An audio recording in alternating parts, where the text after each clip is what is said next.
Hello, everyone, and welcome. We are here for D&D. Are And you my fucking lady. kidding me? You oh, Like, apologies for me wanting to play Fear. Hashi, I am absolute- high-fiving you right now. I'm high-fiving you because you called it. I fucking called it. You totally I did. mean, not really. I just had to exit the game. You don't even know what he called. Yeah, I don't know who he's talking about. Anyways, I called it. You would fucking show up right when Zazi's doing the stream intro.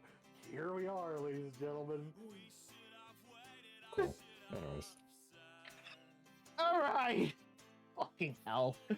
All right, it's D&D time. Joining me right now, it is the very fucking late Altag. yes. Also play Fear 1. It's a very good game. Dude! Oh my I'm god. just saying. Punchy. Yo.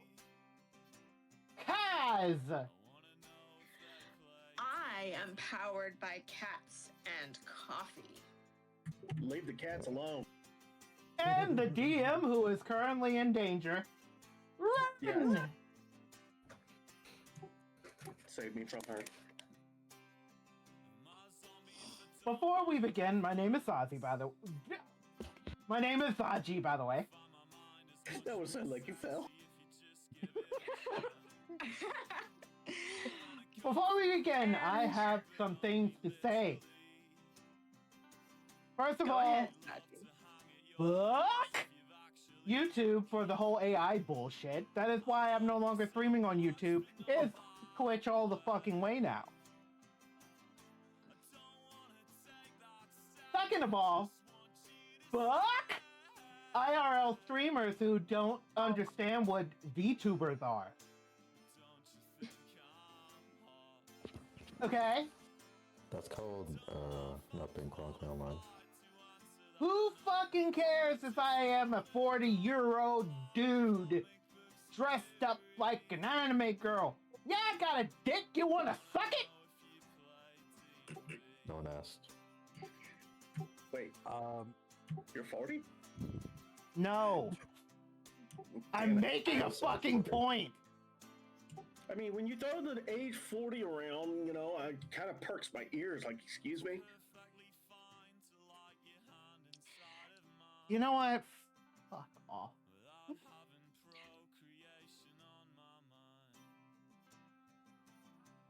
I hear motorcycle crotch rockets racing on Route 10.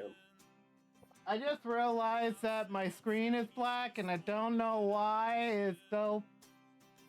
Ah. Okay, there we go. Sounds like a skill issue. I was gonna say, Your fucking face sounds like a skill issue, fucker! I would disagree, but you do you.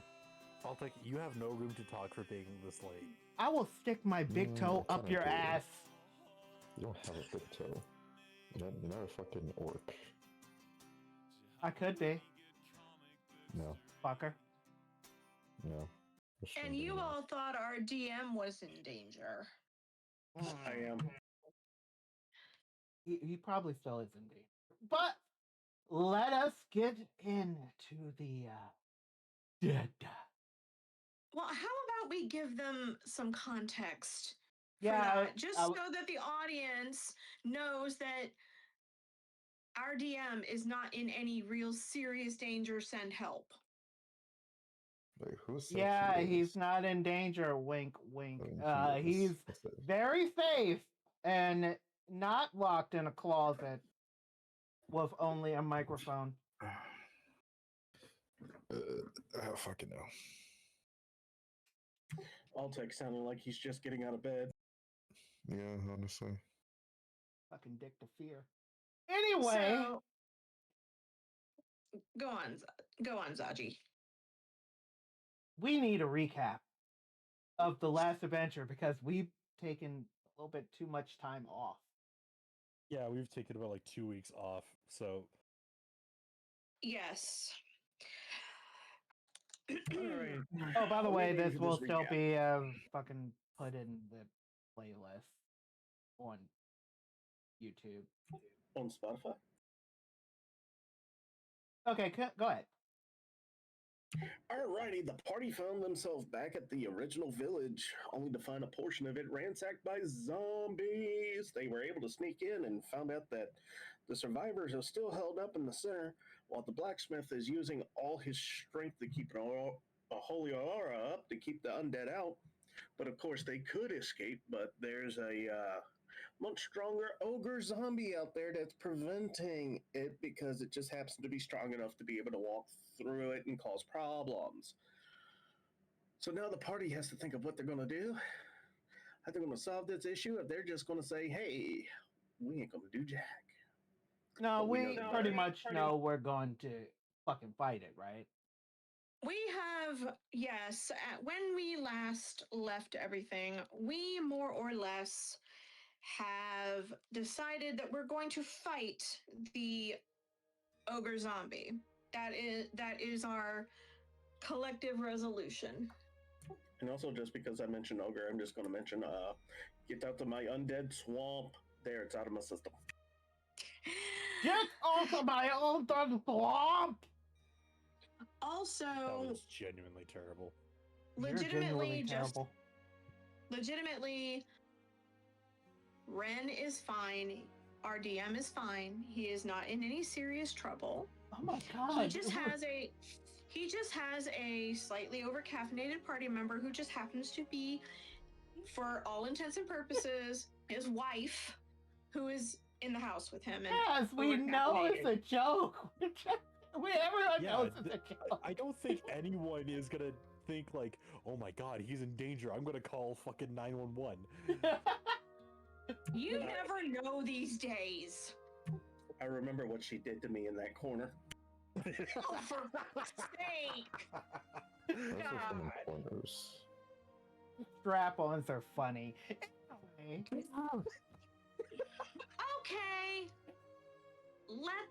All right, so. So All right, indeed, so indeed. let's move on. Yes, we must move the goalpost. Let us begin.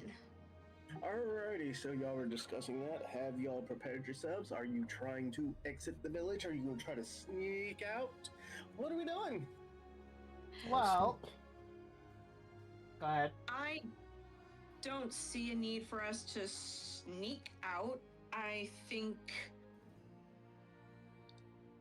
maybe, I don't know that we've told the blacksmith what we're doing, but he's the only one I would really think we should actually maybe inform of what we're planning to do so that he knows. Yeah, we should probably tell the blacksmith. Yeah, let's tell the blacksmith that we're actually gonna fight this damn thing. I have a wand. And maybe he can give us any advice about how to defeat the undead. Just a thought. Any advice will be great. Exactly. Well, I assume y'all all go to his location where he is still concentrating on the aura. Yes. Correct. Alrighty, it's your opportunity to address him. Halfdan goes up to the blacksmith, assisting where he can by keeping a few zombies out of the aura before going up and talking to him. Excuse me, is there any, weaknesses to these zombies that we should know of, other than extreme blunt force to the head?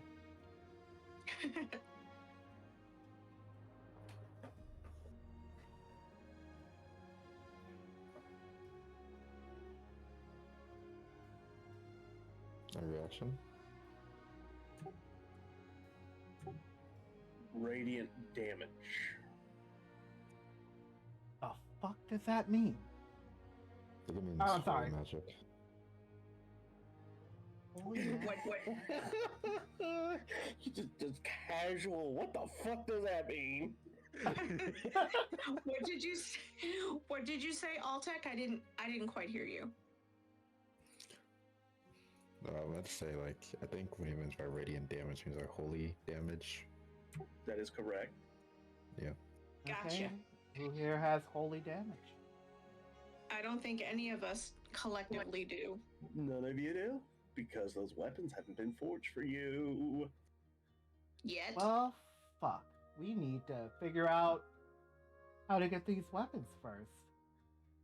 Well, we can't because the one who's forging them is currently using every single bit of will that he has to keep the town safe. So we're in a Yes, that is catch-22, true. aren't we? Well, Yes. let's go smack him in the fucking head.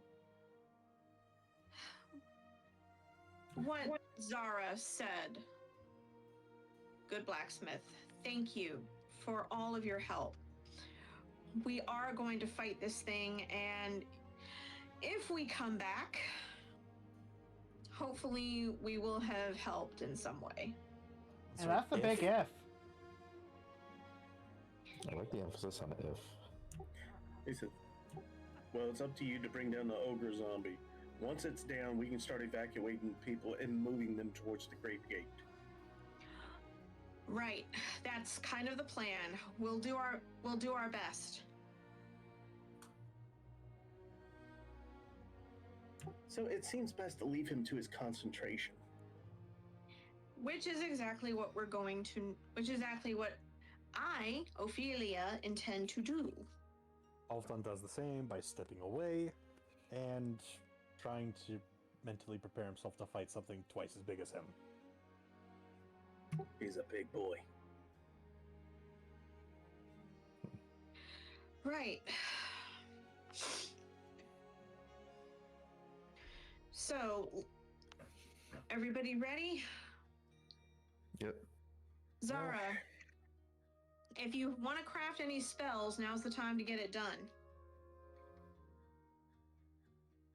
Craft any spells? What do you mean? Yes. I mean, prepare. Prepare. Sorry, I mean prepare. Alright. I guess you're right. I should prepare a few spells that would actually benefit us, shouldn't I? That would be a great idea. Let's see. You don't have to be sarcastic. I'm actually not being sarcastic. I'm actually Let's see. doing my thing. I will set up the following spells for today. Mind Spike. Dragon's Breath. False Life. Mage Armor. Ice Knife. And Catapult. Yay. So you got all those marked down? Yes. I'm looking for my which ones are my cantrips and which ones are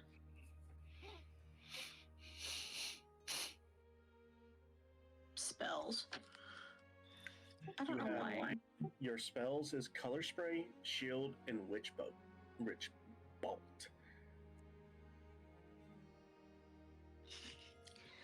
Okay. And the spells. Okay, and what are my cantrips? Finger Guns, Frostbite, and Message. Okay. I don't know where they are on my character sheet. Anyway, so I will prepare all of my spells as well. Yes, please do. Do the do that do so well.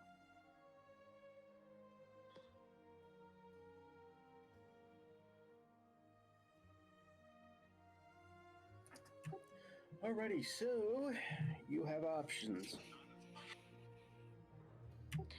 The village is surrounded by a few zombies walking around, not daring to come within the aura. There are corpses about.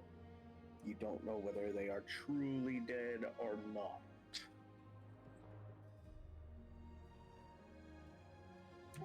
could sneak back out and avoid, or you can decide to do your best to cut a path through. I say we sneak our way out. We don't need to deal with any more headaches before dealing with the big one. You make a good point. With Halfdan. I agree with Halfdan. Halfdan makes a good point. Gee, who would have thought the monk is actually fucking sensible?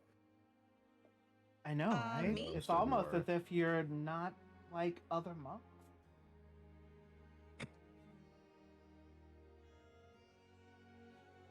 I don't know where that came from. I'm sorry. Your character. Yes. Just blame it on your character. So, all of you managed to sneak out of the village. You don't aggro any of the zombies. You do see one that is very convinced that the solid wall is a door and it keeps trying to walk through it. But Does you it do managed- that? No, does it do that whole video game thing where it's just like continuously walking? Into the Yes. wall?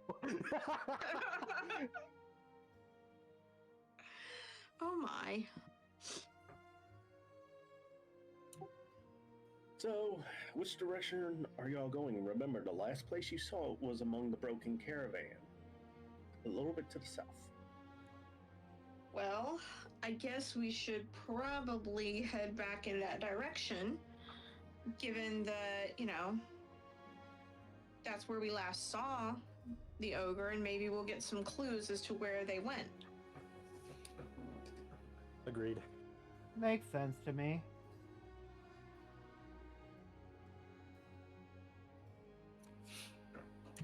So you find yourselves traveling south back down the path. When you start to see the broken caravan. Roll me D20, everyone. Okay. Perception check, I assume? Uh-huh. Okay. Rolling. Fuck, I don't see shit. I see something.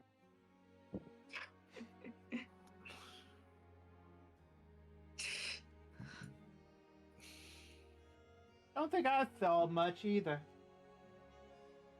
Wait, where's Altec? Lads. I see everything. You do! Nat 20, nice job. Okay. What is this? So, fuck me. Halfdan. I'd rather Halfdan. not. Halfdan. You pronounce the L, but we'll get to. We're gonna have a vocal lesson one day. Yes. I'm gonna call him Dan. Yeah. Fifth Dan. Go on. Hey, that's a high rank belt. Anyways, you are able to see the ogre zombie among the broken caravan. Altek, you are able to see this thing so well that it's holding a couple of corpses in hand. You can see the folds of its rotten body, the pus squeaking out of a pimple on its forehead. Ew. That's disgusting. So, y'all see it. You are within the range of 400 feet. 400 sound feet, rough. that's quite far. Anything we have that can reach 400 feet? Let's see here. You've got I think your longbow would. Your longbow can reach, but you will roll at disadvantage. Yeah, I was about to say. Be a lot of drop at that distance. Yeah. Hmm. I don't think any of our spells can hit from that far either. Yeah, and my fire strike can't hit that far. So we may have to get close enough to where we can hit that giant zombie ogre or whatever the hell that is. Y'all gonna sneak up or just walk up? Definitely sneak up the fuck. I vote sneak. Sneak. Roll a d20. Rolling. Well, shit. Oh dear.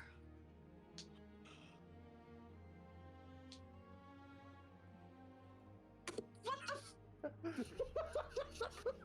Fuck you, okay. What? Okay, so my theory is correct. Whoever rolls dies the last gets the highest points. My theory is proven correct.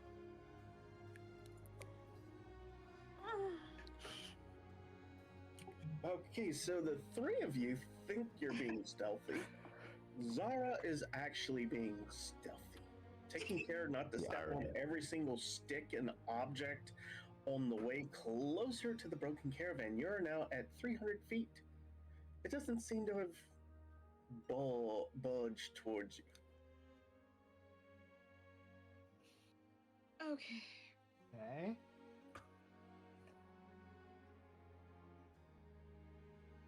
Halfdan tries to make a better effort at being sneaky, trying to Same. hide between trying to hide behind whatever the hell he can find. Hello, Giacomo. I choose Welcome to to do- the stream. I choose to do the same.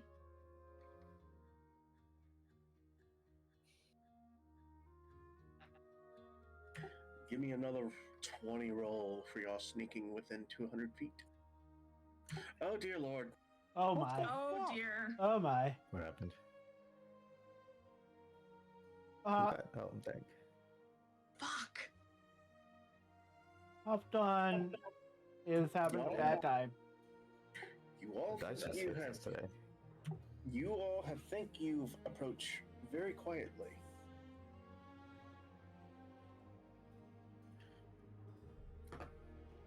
And you know what? You don't even need to roll a d20 for this. You notice a body flying through the air rapidly towards you. Oh. Halfdan quickly rolls out of the way from the body. I also move away from the flying body.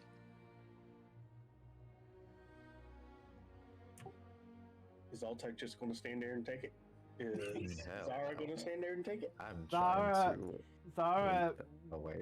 runs away to the side, Ouch. trying to avoid the strikes.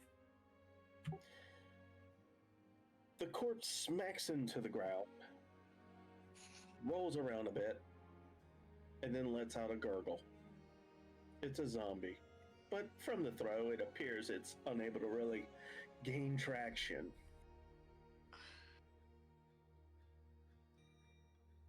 Please tell me that thing is not throwing zombies at us. It probably is. It's not throwing zombies at us if you want to believe that.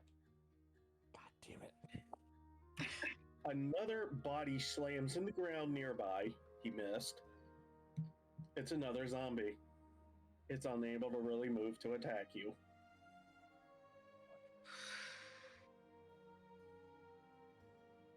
However, the zombies are starting to make very loud gurgling sounds, and you hear the louder groaning sound coming from the zombie ogre. Okay. Halfdan decides to shut the two zombies up by quickly stomping on their heads. You have to roll for that. You know what? Considering they're busted and broken and they're basically prone and can't do anything about it, yeah, that's just that's a Hail Mary. They're dead. Good. Good. Good. They're dead. I mean, they were already dead, but they're dead-er. Yep. Set up my timer here.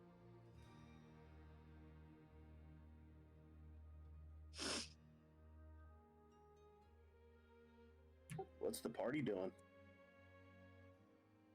Zara is examining the bodies. No! They're going to Remind me how close we are now? 200 feet? 200 feet. How? Hang on. 10 seconds. I feel like What the can my revolver hit? Yes. Another body slams into the ground nearby, missing the group. Ah, Oof. damn it. Am I in revolver range? That's my question right now. You're 200 feet. 200 feet away from the enemy? Yes. So, remind me, is that in range or not? You can do up to 30 without disadvantage, up to 120 with disadvantage. Okay, thank you. That's what I wanted to know. How far can my firebolt hit? Hang on, I gotta roll for his next throw. Misses again. Firebolt is 120 feet. Do you officially want to be engaging it or staying away from it? I say officially engage this damn thing. We can't keep letting this thing throw bodies at us. Yeah, we gotta engage. I choose to find cover, but my cover is with purpose. Zara, prepare us to engage. All right, so all of you roll me a d20. Yeah. Prepare for the tragedy. Ah! Shut up. Shit. I'm doing pretty The good. dice are not being Yeah, nice to yeah. me tonight. Cafe racism. Yes. Or will we call that Fayeism? Ah, Lord. Fayeism? I'm not going to acknowledge that with a response. We're going to move on now. Fayeism.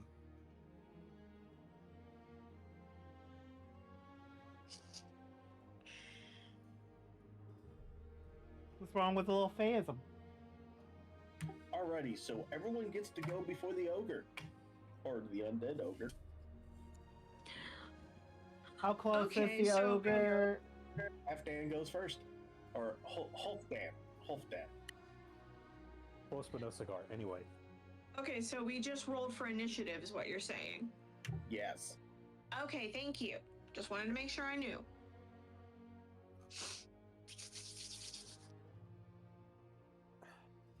Okay, so... God fucking damn it, this mouse. I swear to God.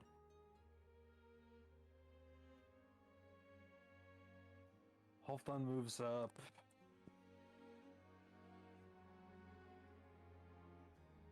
...40 feet and does a...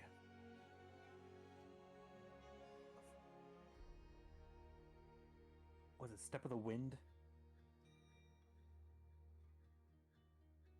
Should be on your thing. Sometimes this thing is so damn convoluted I can't find shit. You can That take sounds the like dash a gamer action. problem. You can take the dash action as a bonus action. Okay, move up 40 feet and take a dash to get as close as I can. Before... You moved up 120 feet. Oh, I'm right on it. Yep, you're 80 feet away from it. And I then use Firebolt.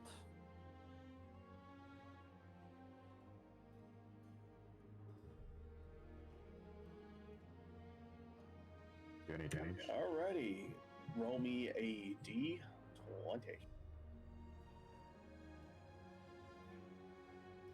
Okay. Tiefling supremacy. Roll it again for me, please.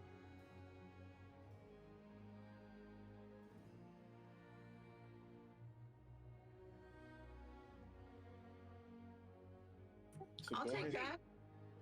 Roll your 1d10. Okay, 1d10. Jesus fucking Christ. Oof. The firebolt itself did not do much damage. However, it has caught flame. Oh. So now it's just a burning, rotting corpse. Oh, it's still up and about. It's burning now. Barbecue. You're basically causing damage over time now because of that one fireball. Nice.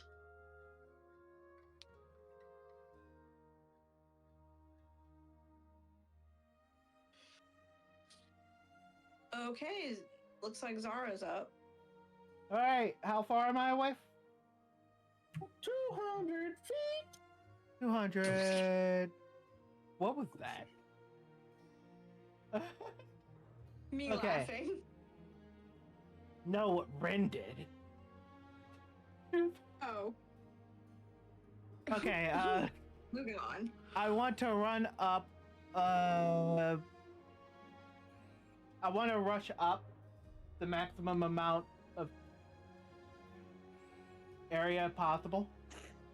You move up 60 feet. All right, and I will try a soul spike. I mean, my spike. My spike. You are out of range. How far am I up? 200 minus 200? 60? Mine spike has a range of 120 feet. 200 minus 60 is... 140. You're just out of range. Son of a finger licker. All right. Password. Damn it! I am so far away. I really can't do anything, can I? Yep. Zara. That sneak. Okay, Zara uses false life on herself. Why? Roll 2d4 and add +9 to it. Because I am still weakened by the events of last time we played.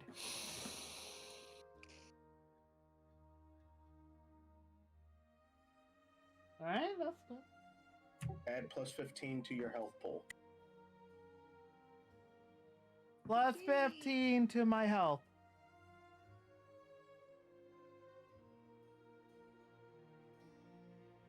So that would be 26.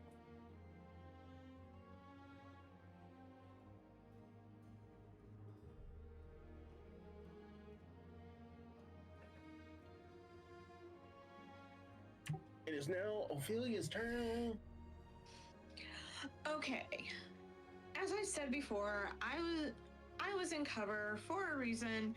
I choose to sneak around, getting within as Okay. close to. Hang on. You want to sneak? Yes, I want to sneak the maximum amount I am able to. No, stop. Roll me a d20 first. Okay. You are unable to sneak. Damn. Then for now I choose to pass and stay in cover. Altek, it's your turn. I'm gonna use my bow. You're not going to advance any. You're just going to take a pot shot from there. I mean, it's 200 feet, right? He's 200 feet, but your longbow is no longer disadvantaged at 150. Your walking speed is 35. Yeah, so I can take a shot here. I won't be disadvantaged. Right. Or you can move up or dash up and then no longer be at disadvantage. Fair point. Okay, I dash up. All right, you dash up, so that's 70 feet. So you're at 130 feet from it, and you can attack with the longbow without disadvantage. Nice. So roll me.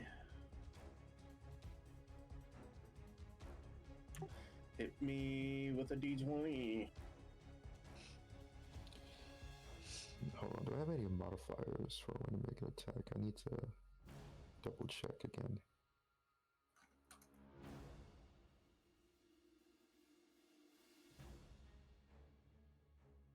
I believe in you. Hmm. Not really, but you know. Okay, whatever. Anyways. Exactly. Woohoo! Ah, there you go. How do you a 20. How do you pronounce Halfdan? That's a really good question. I don't know. So, roll me another d20. Noted. Wow. Damn. The dice give it and take it away. Wow. I guess I celebrated too hard. I had to ring the bell on that one. That was some major elf racism. I agree. Roll me a d8. Mm-hmm. Yep. Damn. Take it away. So you have dealt 2 damage. Oh well. At least I got a 20. Mm-hmm.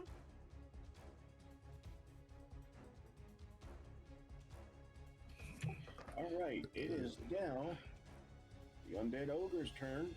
It is on fire. It takes 5 points of burning damage. By the way, notice something that has happened.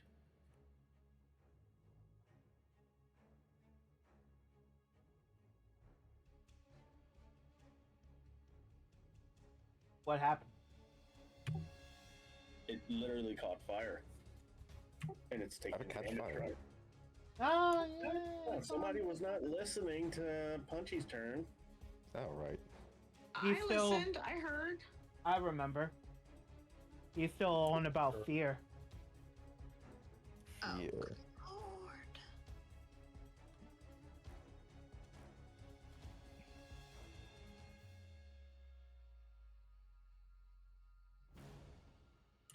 Alrighty, let's see here. Closest is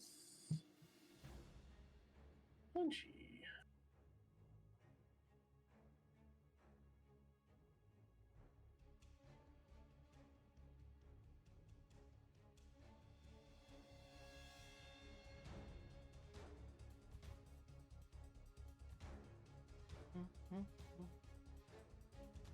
Whose turn is it?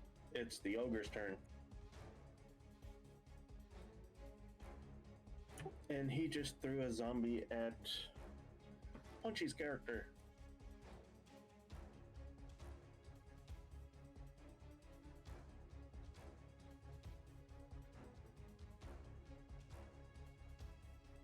Alright, so let me figure this out. Because Punchy will have to roll some numbers as well.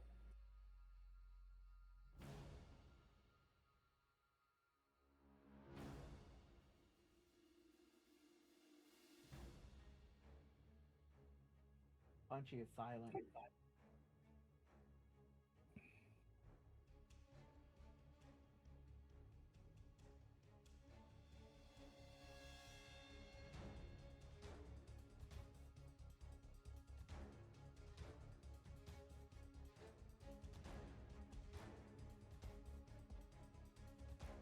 Okay, Punchy, Yes. roll me your deflect attack skill, So which is you roll 1d10 with a +6. okay. +6, that's 11. Alrighty, so the ogre, still on fire, hurls a body at you. You manage to not only catch the body, but through martial arts, redirect its direction towards a nearby cart as it harmlessly smacks into it. Well, damn. Yay.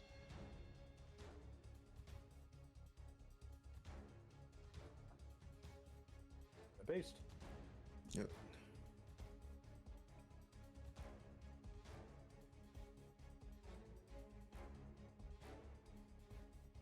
right, it is now Punchy's turn. So, with it on fire, Halfdan tries to figure out a way to trip it up, see if he can get it on the ground. Can I do a perception check?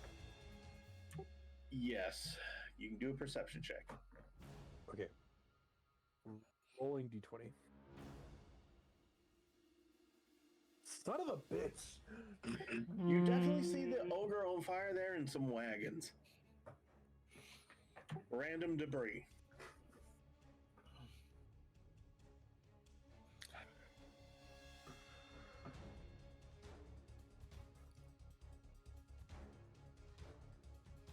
Fuck, what the hell can I do? Fuck it. Halfdan runs up closer to the ogre, to the undead ogre, and uses one focus point for fury of. Is it flurry of blows? Yes. On the ogre's shin. Now, do you want to addle, push, or topple? Topple.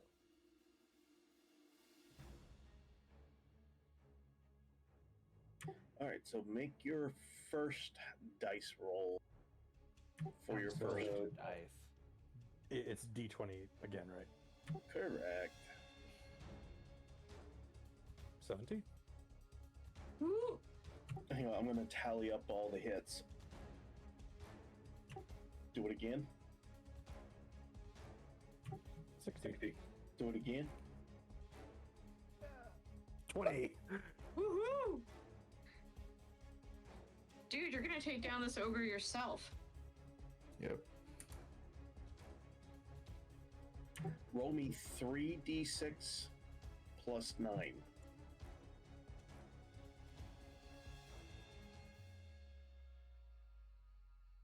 3, 4, 3. That appears to be 19. Oh, fuck. Woohoo!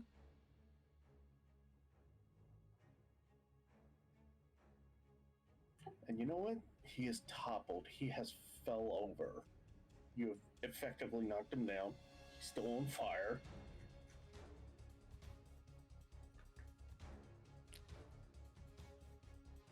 On fire. So all of you just witnessed Punchy's character just literally do a fury of open palm strikes on this thing, toppling it over. While it's on fire. Nice. Wow.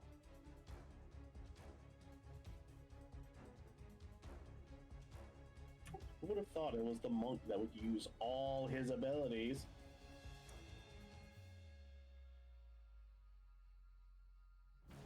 Why is it suddenly so quiet in here? I have no idea. I'm still learning. As am I. Yay. Learning.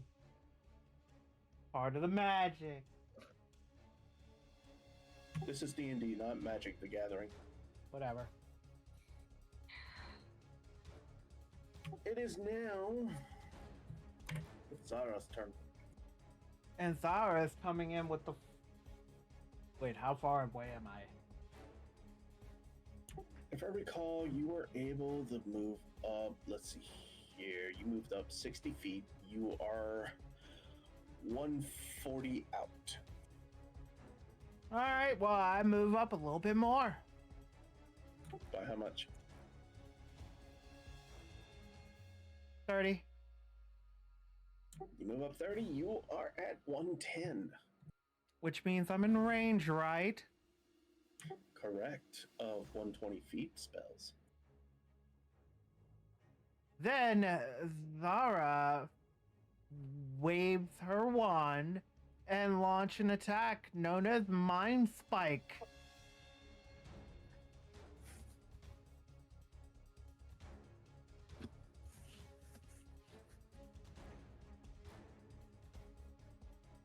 Alright, Damage hang on one reports. second. I gotta do his saving throws.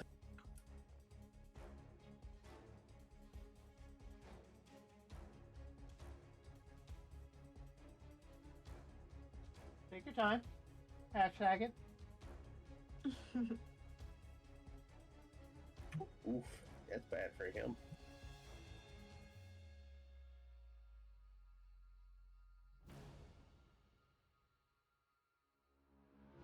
Damn, that's some good soda.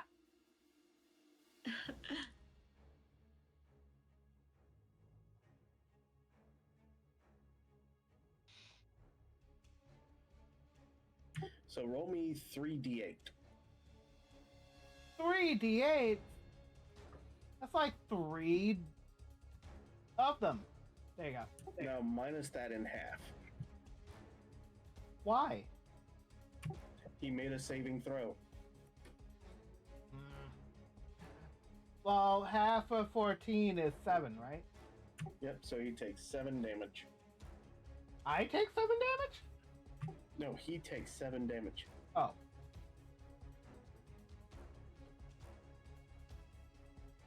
Well, he's a cunt. Anyway, moving on.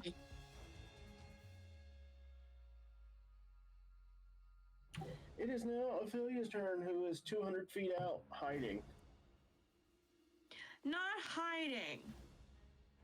I was actually trying to let the others distract the ogre while I was trying to move in range. So, seeing the ogre go down, I choose to move up as the maximum distance that I can, You move up 60 feet. which 140 feet, that puts me in range, correct? For what? Either Nothing you have will reach. nothing I have will reach. Okay. Thank you. That. And. What else can I do besides that? Let me see. I'm looking. Reach out and touch someone. Reach out, touch faith. Since I can't do anything else, I will move up 60 feet and take a knee and wait for another chance to move. Attack! Okay, let me try taking another shot at it. Hopefully I can roll another 20. Roll that 20. Yep. Okay, 16. So technically an 18 due to my modifier. 1d8. 1d8 for damage. Okay, 4.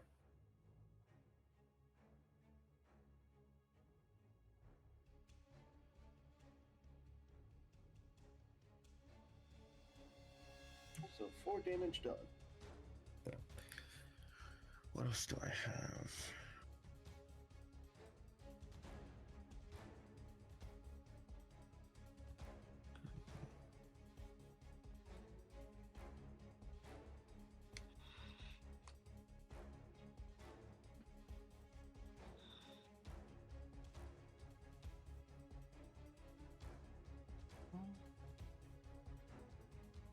It's 60 feet. Yeah. So who's taking next turn? Next The turn ogre. is the undead ogres. Sure.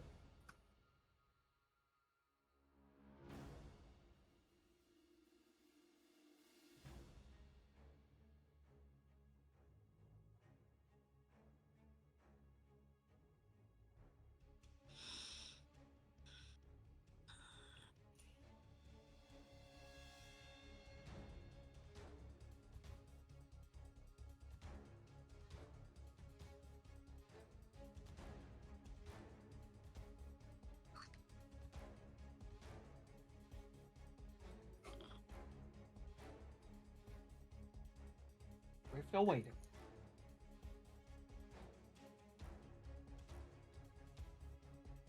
Nice.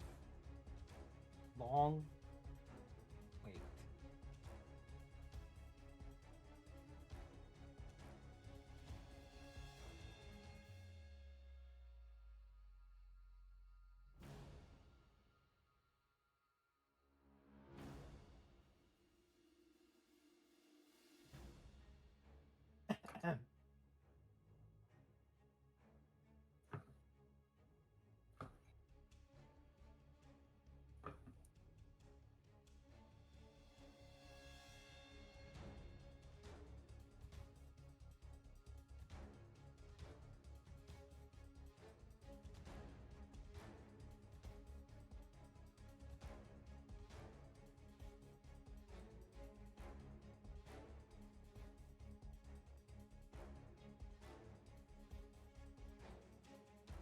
Still waiting.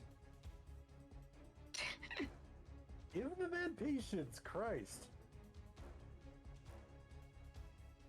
Remember that this is also a stream. Dead air is the enemy. I mean, that is true. You know, you could do like, promoting your shit. That's right. Like and subscribe. Lose brain cells. Yes. True. Lose all of the brain cells. And just as a reminder, we usually play D&D together every Saturday night at 8 p.m. Eastern Daylight Time. Yes. And don't forget to catch some of Zaji's other streams during the week. Everything from Warhammer 40k Darktide to Minecraft to Ready or Not to God knows what else. It depends on what we have. And it depends on what I feel like. So That is also- come. Well, you don't have to like and subscribe anymore because I'm not streaming on YouTube anymore. But like the video when I post it over there, I guess. Give us a like, subscribe on YouTube to catch more of these videos being uploaded. Even Follow though they're not here. being live streamed. Follow Follow on here. Twitch. Maybe drop a sub. I can take a foot long. Remember, use wait. Adblocker. No. What the fuck?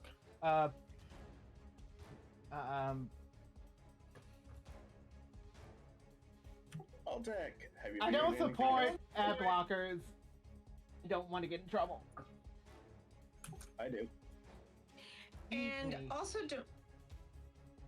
don't forget, if you're an Amazon Prime subscriber, you get a free sub. Oh my god, And you when- are really pitching for them. And did you know, in terms of male human and female Pokemon breeding, Vaporeon is the most compatible. Oh, for God's sake. Altec, what you doing? I'm going to leap back because I feel like the zombie's gonna throw something at me, and it's gonna hurt really bad. He's on the ground. Oh, Yeah, never he's mind. laying Okay, down. okay. He's on his back. He's been knocked prone. Damn. How far? 4 damage was enough to knock him down? No, you. Are you not paying attention? I am. I just You're haven't- apparently not. I'm on the ground. Nice. Oh my god.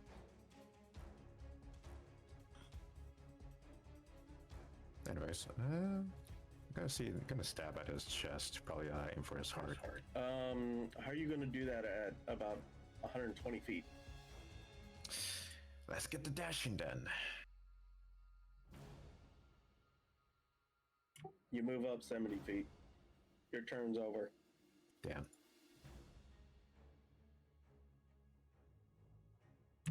Ogre takes 5 burning damage.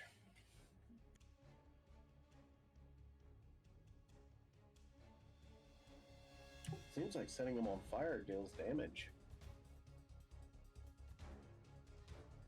Interesting. Anyways, the undead ogre has to use a turn to stand back up. It is now Punchy's turn.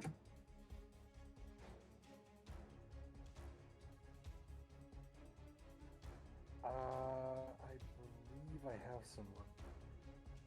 Yeah, I do, in my pack. So I quickly grab some of the rope from my pack, fashion a lasso, and try to lasso the ogre's neck and try and yank it back down so it could stay on the ground. Ooh, interesting thought pattern.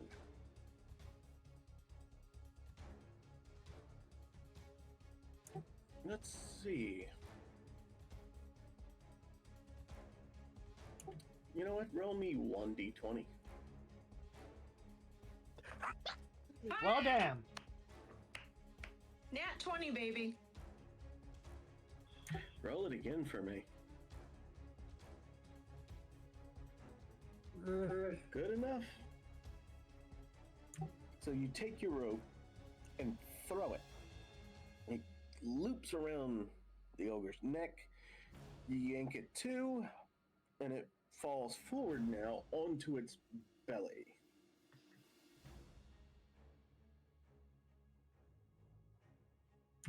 One more action.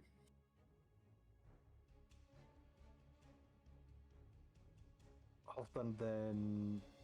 Oh wait, I use. Shit. If I use dash, that ends my turn. Fuck.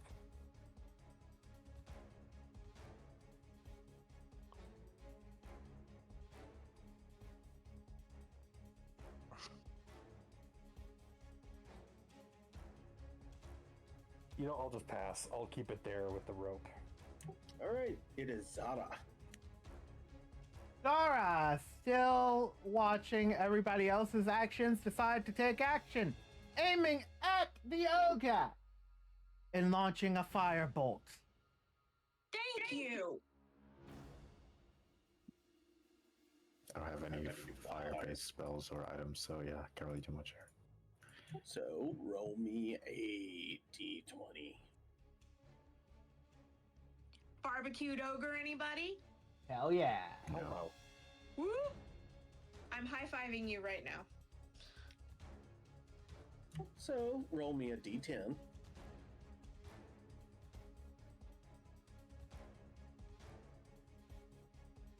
Oh, crap. 1 second. I accidentally left the page. Yeah, idiot. Professional streamer, Shut up! everybody. Shut up! Alright, you said D8? D10. D10.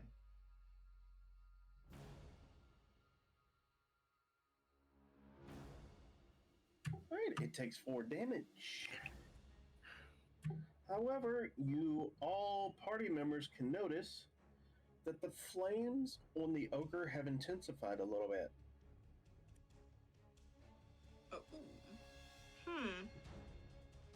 Its flesh appears to be burning.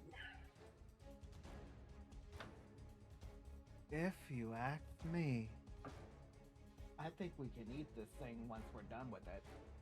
Let's keep Don't attacking. recommend it. Ophelia, it's your turn.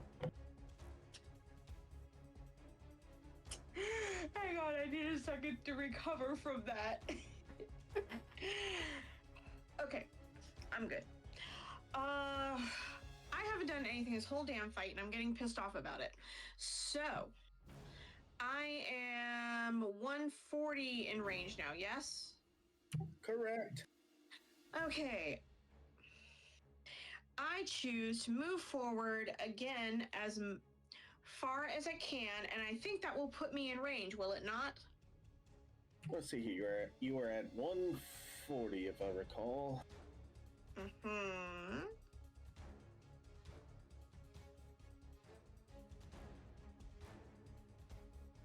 You're at 80 feet.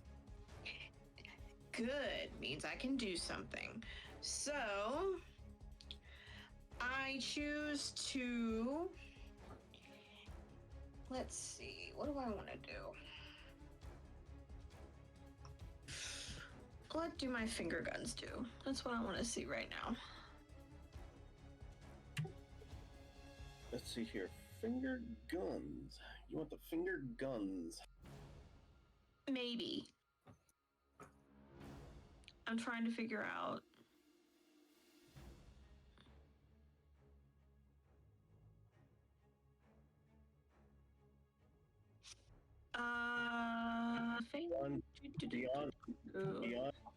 Beyond 60 feet, you are at disadvantage. Okay, so. Alright, so. I will go ahead and take my revolver and aim a shot at the ogre. And no, not my blessed revolver, my regular revolver with my regular ammo. Woo! Memories. Roll me a d20 with a +7. Woo! Yes! Yes, I spoke too soon. I thought the dice weren't being nice to me tonight. Roll again. I think the dice is bipolar. Rolling again. Yeah. It is. Yep.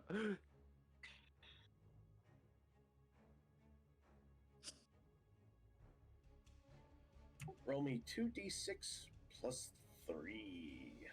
2d6. 5 plus 3, that makes 8. No, it's 3 and 2, 5, 6. Sorry, I'm reading what's on screen and not the bonus. Screw me.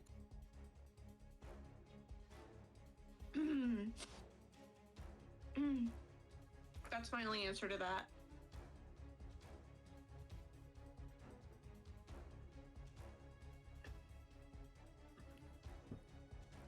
What? Not even a chuckle from the peanut gallery? No. I'm not a peanut. Alrighty, this thing takes a mighty blow to the head.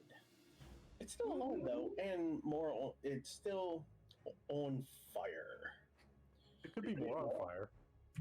Damn it, you True. beat me to it. It's Altek's turn. Fucking gremlin. I'm gonna keep dashing. Since I'm still like... We do the math actually. Dashing through the snow on a one-horse open sleigh. Okay, Prancer. Ah.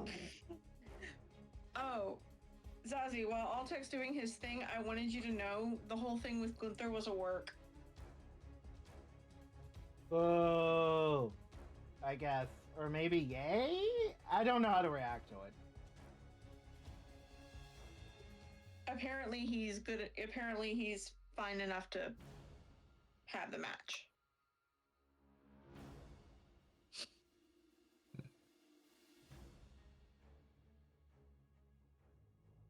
Yay. We wrestle here. With Yes. regret. Can I dash again? Please. So you're gonna use a double action to dash. Yes. Double action to dash twice is done. Okay. So Punchy, Yes. is your character actively trying to hold that rope to keep it down? Yes. Alrighty, let me see here.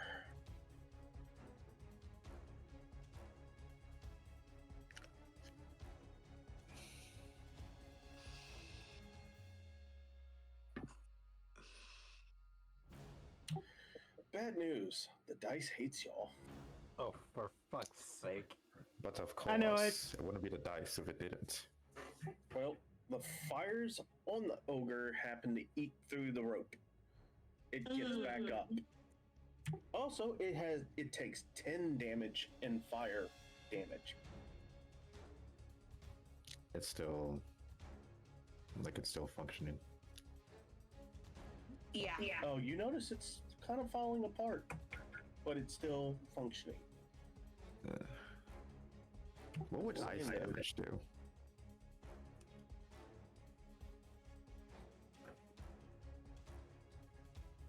It's a mild idea when it's my turn.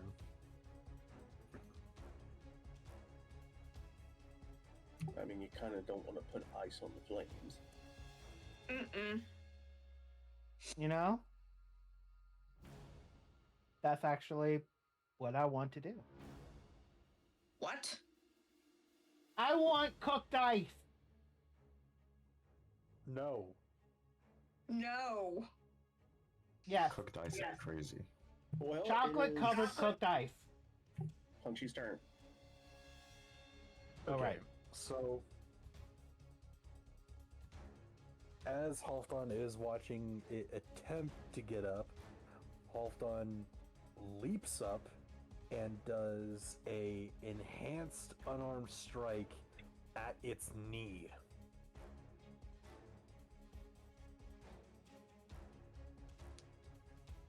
Roll me a d20. Fuck. Mm. Hang on, I gotta add up the numbers because it will amaze you at what this thing's AC is.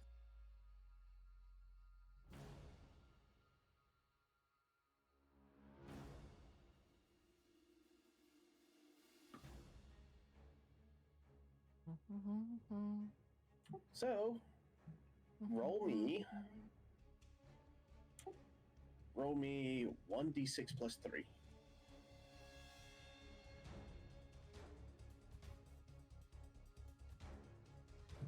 Six.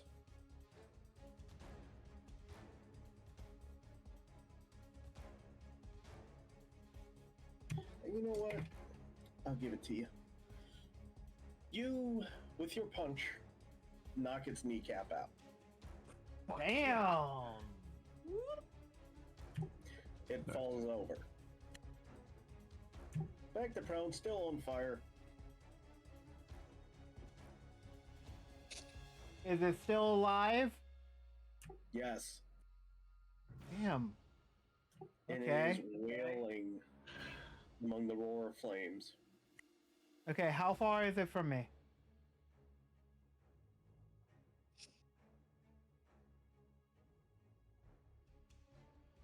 Like 110, right?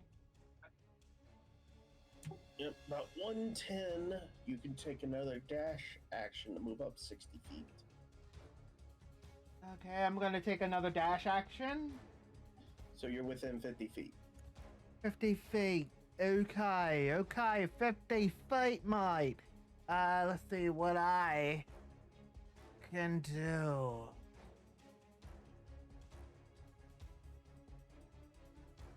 You know what? For shit. No, I'm not gonna do it. I'm not gonna do it. 50 feet, you said. 50 feet. Yep, 50 feet. 50 feet. Fuck it, I'm gonna launch another firebolt. Woot. The closer I am, the deadlier it is, right? That's what my If the dice decree it. that's what my grandpappy told me. Roll a d20. I will roll a d20. Fuck.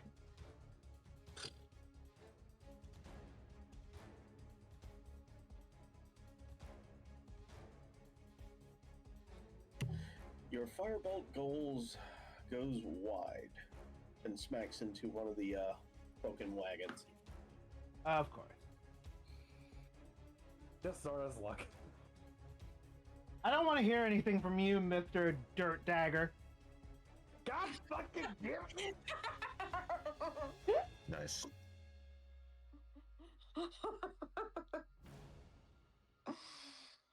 Okay. Anyways, Okay.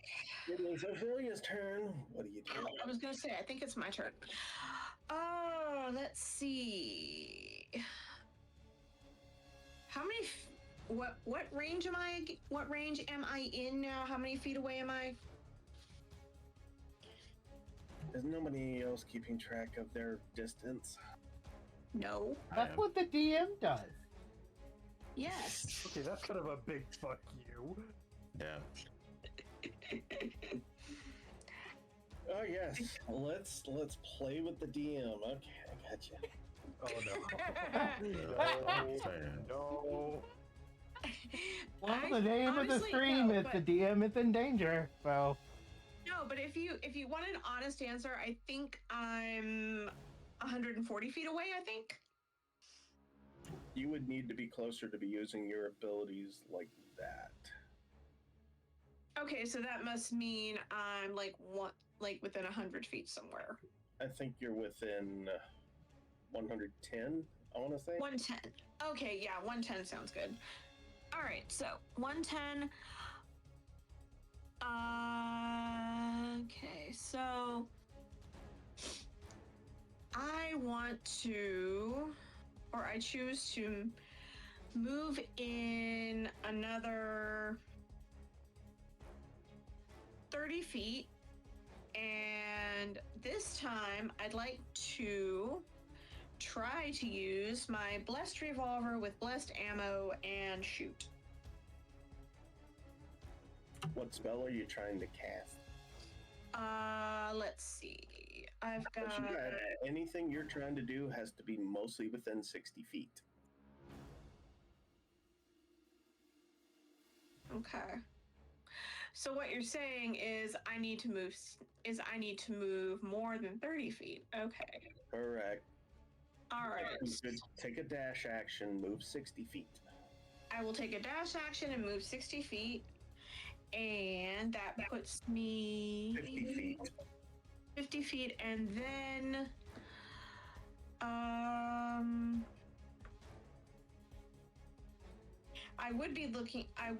looking at my character sheet, but I don't see my spells on it. It should have your spells. I sent you one with it. I know, but I'm telling you I don't see it. I just see my cantrips. You have color spray, shield, and witch bolt. Witch bolt. I want to take my blessed revolver and fire a witch bolt if I am able.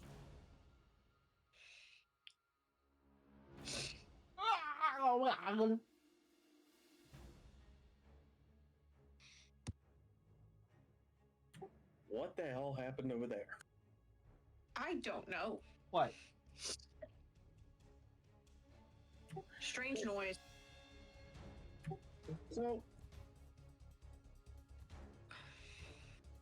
roll me a d20 with a +3.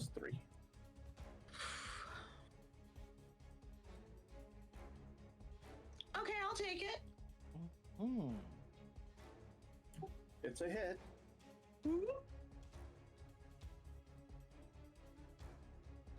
So now you have created a energy lance between you and the creature, specifically coming out from your gun.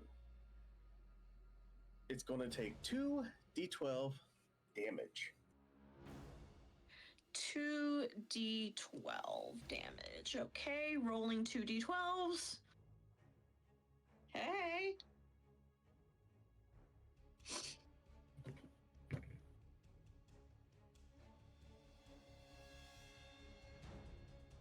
Oh, sorry. You see it basically falling apart, but it's still alive.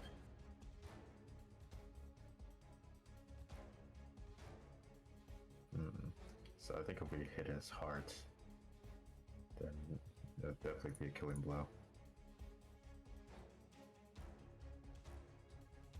Let me read up on your lightning right there, your witch bolt again. Say what? Alrighty. Oh, nice.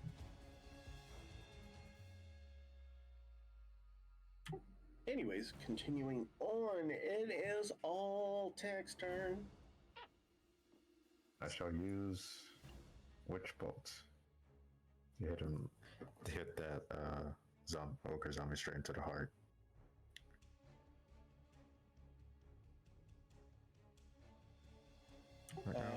Which weapon are you doing this with? So we can have a connection point. Can I do that with my sword? Yes. Okay, yeah, do it with my sword. So Witch Bolt, give me a d20 with a +4. Very well. Come on. Be nice, dice. It's a Damn. hit. Oh, okay, Woo. okay. Premature racist spell. No, it's still racist. I'll take roll me 2d12. Okay.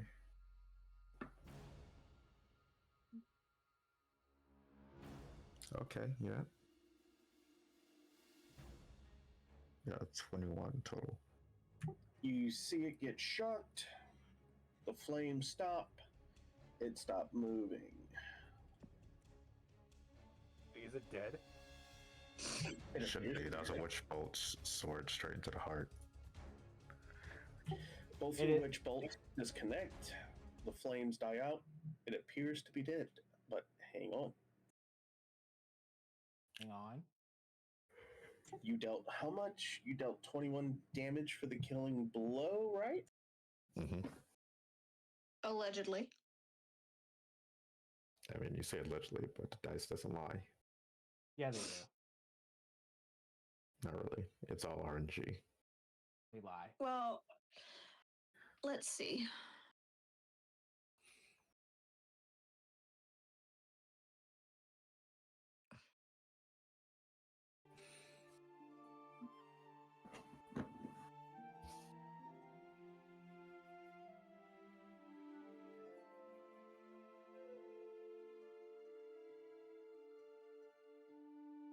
By the way, remember to do the thing that streams do.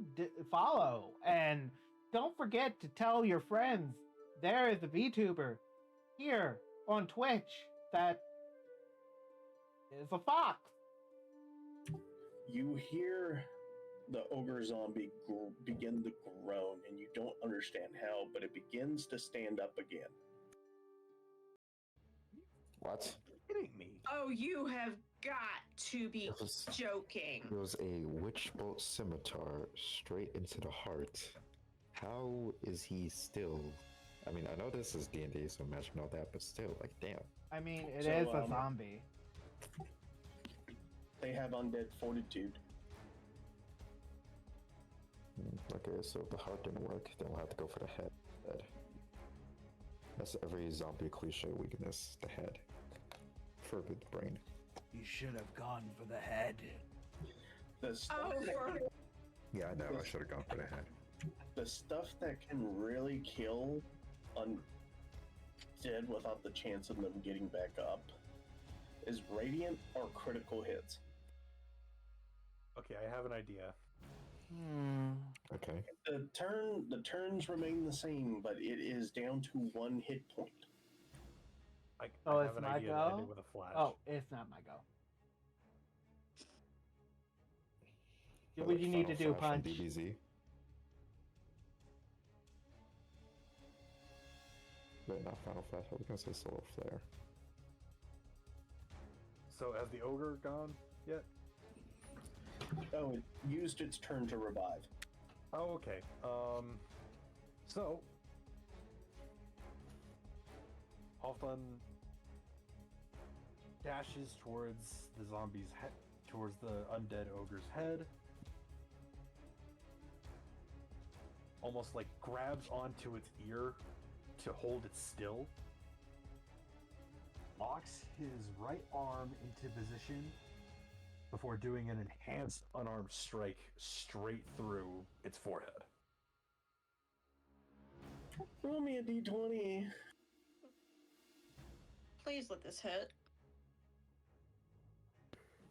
Okay. It's a hit. Okay. Ow! It hurt! Roll me 1d6 plus 3.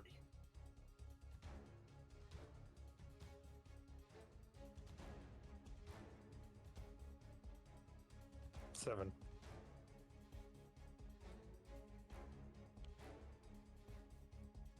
Yep, he's gone.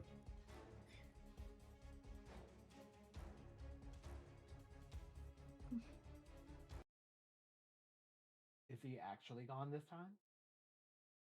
Let's see.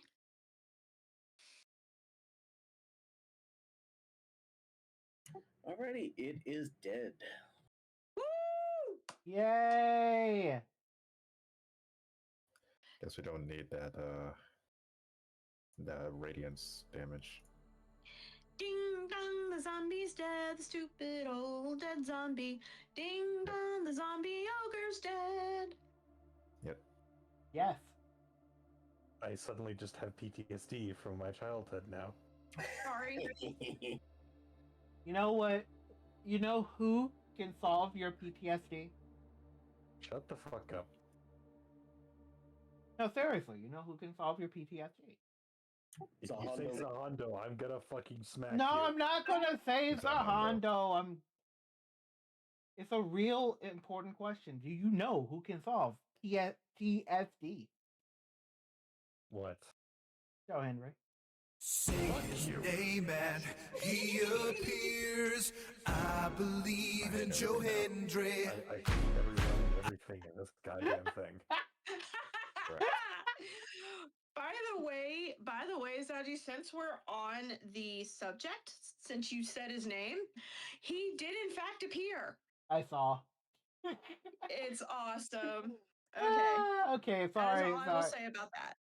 That's all I need to do. A zombie suddenly steps out from behind one of the carts with a smile on his face. Oh, fuck off. Hey, yo. No, y'all have killed the ogre zombie. It is dead. Dead. Yep. Suddenly, you're among a caravan that's been broken, mostly by undead.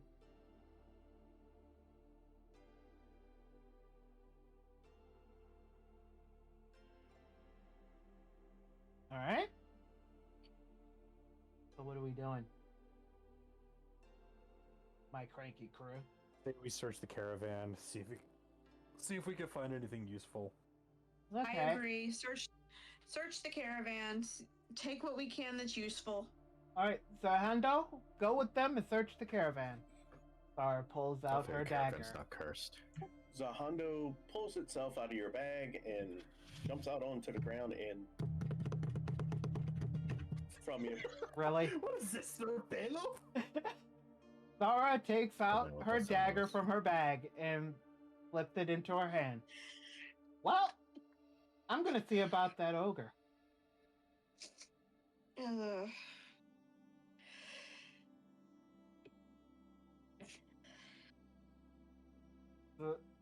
Zara goes over to the ogre, looks at its hand, and chops it off. You know, unless you're going to do what you're going to do, I'm just going to go to the bathroom real quick and get more water. Okay. Zara examines the hand after chopped off. It looks grody. But with the right herbs, it could become useful in her... Zara's just a hand fetishist. You're a hand fetishist. It could become useful in her next experiment. But this time, she tells herself, I am not going to throw Zahando into a pot. I'm going to do this a little bit smarter. If You you put decide to drag this fucking thing with you, I'm gonna be pissed. No. I already cut off the I'm telling hand you and that put it this into my caravan is bag. cursed. What's with you and hands? Yoshikage Kira sound ass. Maybe. I'm just going to enjoy the fact that we beat this undead sumbitch without any kind of radiant or holy magic. I will take that.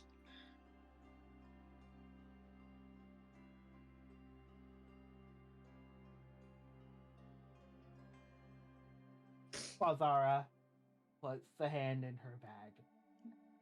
I bet the hand is cursed. Why?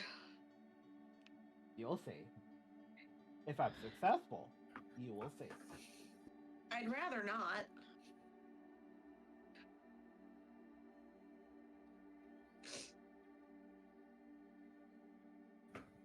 but you will see. Wait, did he just take a break on his own? Yeah, pretty much. I But think this is what he meant by like joking around the DM. Okay, this is a fucking 10-minute break. Just that. Okay, 10-minute break, everyone. Everybody gets a break. All right, and don't forget to do your break thing, Zaji. What? Yeah, Oh, it's good, up. we're on break. Yeah, we're on. You went to take a break before us. Well, We got bamboozled sorry. by the GM. That's crazy. The DM does not want to piss his pants. We are All D&D fanatics. Damn it, we will piss our pants and be proud of it. I'm sorry, I don't have a free roaming hand to hold a bottle for me. Okay, You know what? break, That is true. break. We'll be back, everyone. Are we on mute yet? Oh, I guess I can mute you guys. There, you're muted. I'm not muted, I just realized that. I'll mute myself as well. BRB, everyone!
Come over here and kiss me on my hot mouth.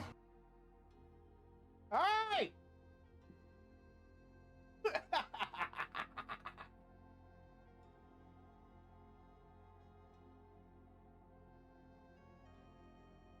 I just realized nobody can hear you guys because I muted you. There you go. You can still get some tea if you want. Okay. Good. Takes an hour to get his fucking tea.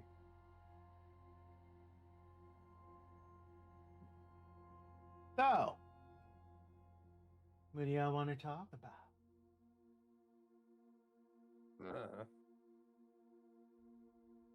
Did you know that Pythagorean theorem?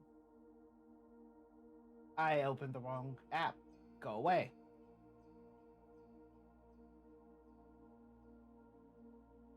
I forgot what I was about to say. Fuck me. Well, hello there. Why?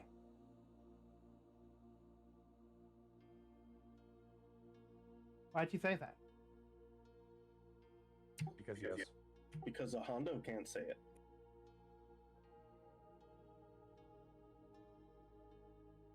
Hello there.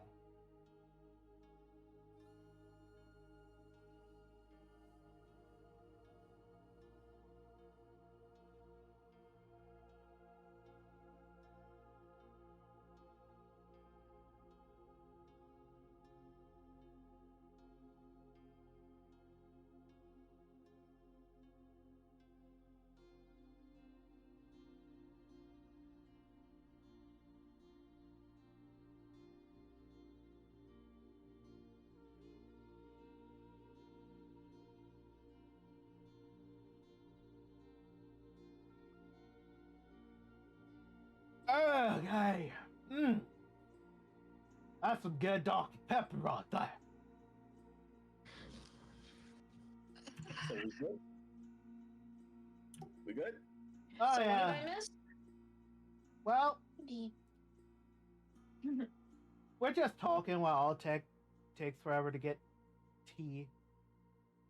You know what? Let's go ahead and talk about what you're doing with that hand.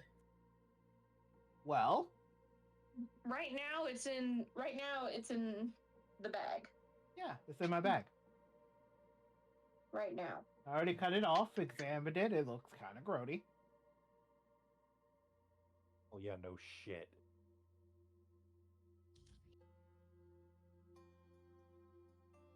And now in my bag. Yes.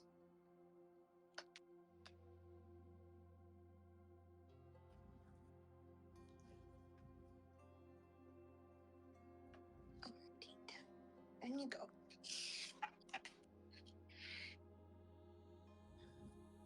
Okay, let me grab that. I just want to say this Yeah. again, but with more feeling. This whole VTuber thing that's going on with IRL streamers, it's kind of really pisses me off a little bit.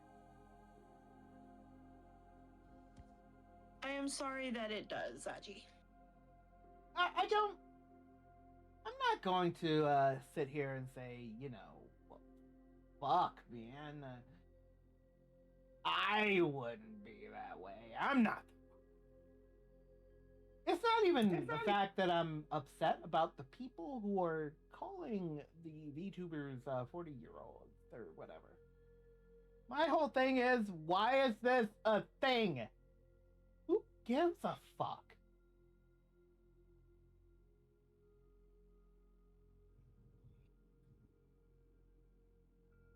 You know? This is the first time I'm actually going to say my true opinion about something. You know what? I entirely don't have no clue what's going on. I'm about to tell Neither you. do I. I'm about to tell you. So, Yes, please, popular, Zazie, explain it. Popular VTuber Iron Mouse was recently talked to by two IRL streamers and she felt very uncomfortable.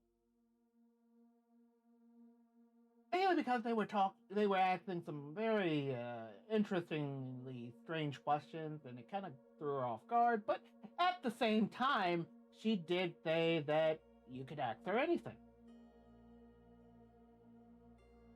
This has That's blown amazing. up to a weird little fucking war where people are going back to the whole, oh, well, all VTubers are 40-year-old virgin men playing little girls on the internet.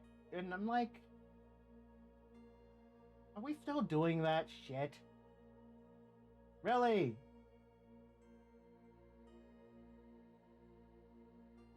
You know what I'm saying? It's like an entire problem created out of thin air. And the people who are really trying to get some clout out of it, they're just like, well, they're cartoons and they don't show their real faces, so they must be ugly, lol.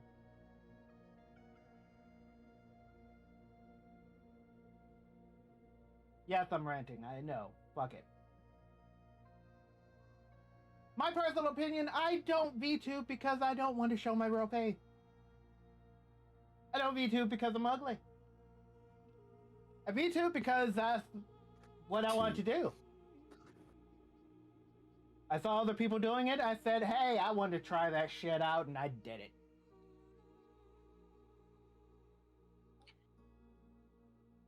T. Oh, we're back. I was having a T. ranty moment. Zaji, Huh? Cena tapped. T. Yes, we get it. You have tea. T. I'll take her, swear to God. Fuck herself. Also T. Normally it's Again. Zaji that makes me crash out. Now it's my Again. best friend that makes me crash out. Again, Zaji, I say John Cena tapped out. They are. They are. Oh no. Anyway. Shut up. He did the J-O-B for Gunther on his way out, like a good boy. He did the J-O-B for the W-A. No. For the A-J-W-A-K. Fuck, I fucked it up, all. All right. Bro. Nobody's even I'm going to done. get that I'm reference. ready. I'm ready. We're ready I'm to ready. resume? Yes, no? Are we ready to resume? Are we? Yeah. Because I am. they just kind of... WWE just kind of fucked up my childhood, man. They took their slong out. Okay, I'm not finishing that joke. Anyway, let's go back to the action. Okay, so when last we left, we were searching the caravan for anything that could potentially be useful, and Zara decided to chop off the ogre's hand and stash it in the bag. That is now where we're at. Well, let's see here. I want Punchy. Roll me a d20. Okay. 10. In your search, you find some spices, some food, and some of the food is rotten, some of the food is still good. And you also find a ruby. Nice. Fits in the palm of your hand. Nice size ruby. We got some. Good. May I have that, Ruby? Stop. All check. Your turn. Roll me a d20. Okay. No. All right, 15. Not bad. You are able to find as well food, some spices, more food that is more edible than that is rotten. You also find some necessary supplies for repairing a certain plate armored suit y'all have found earlier in your adventures. Oh. yeah. Who has that? I think Altec does. I could be Yeah. wrong. Right. Next up, I want Zara. Roll a d20. I shall roll.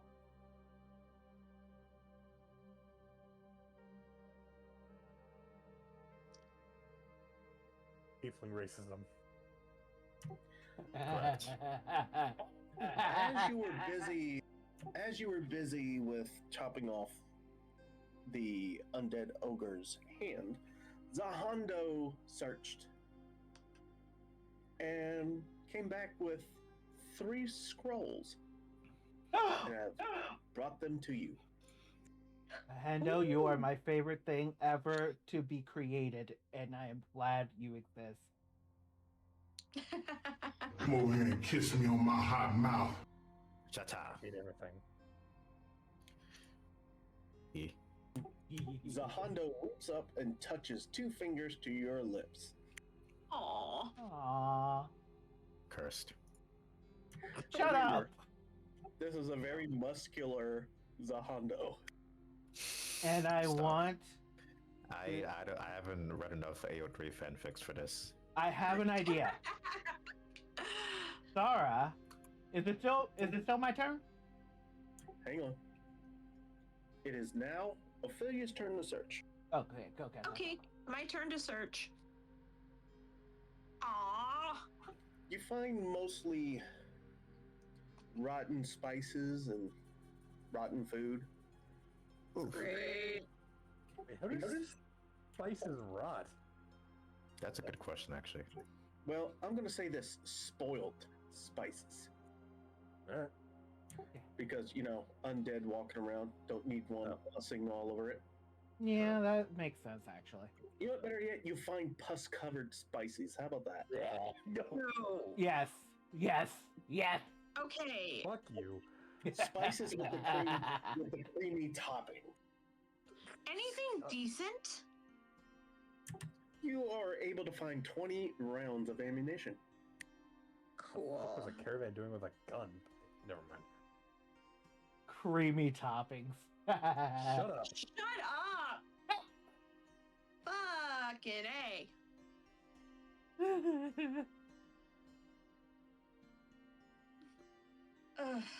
Okay. Well, they don't exactly have weapons, but, the trade does happen. True. Maybe one place had a surplus of bullets to sell, and maybe another place wants to buy the bullets. You gotta understand how trade works in the world. True. True. Well, Halfdan was a sailor, so he does know. It's just confusing sometimes. So,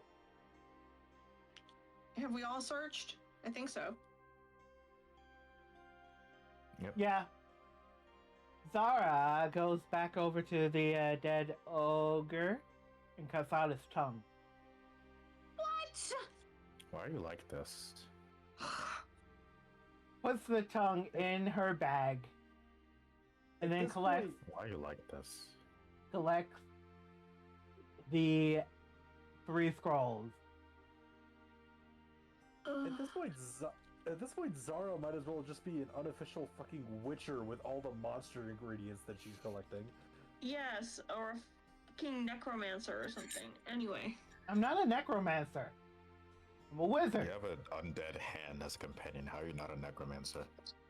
Excuse me, it's not undead anymore. Technically. It was. It was.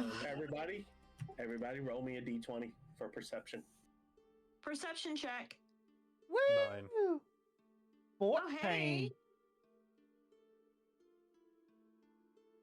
Okay, no one likes Oh, a show off. No, you. Tiefling racism. I fucking hate it here. Correct. So, everyone but Punchy are able to notice in the distance that there's some movement going on.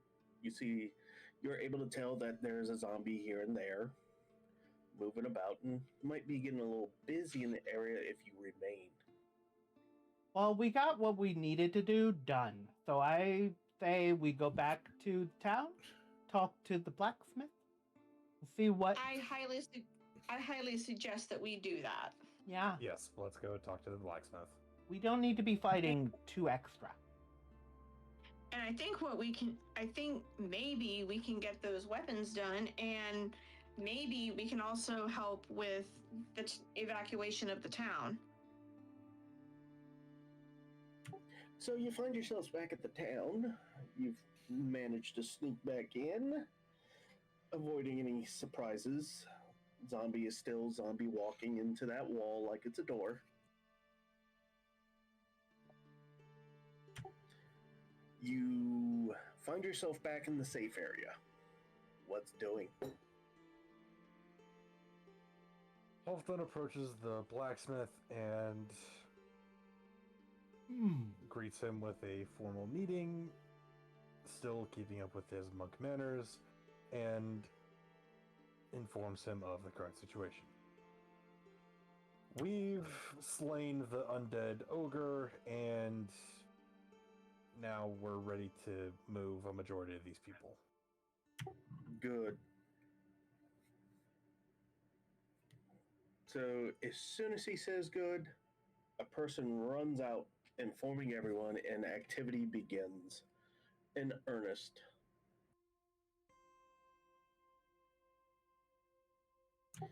The plan is that the group is going to head towards the Great Gate and pass through the Great Gate and shut it in hopes that outside of the gate is still secure and free of undead.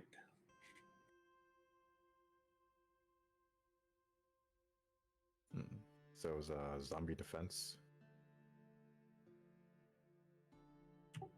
For the time being, until your weapons can be fully forged.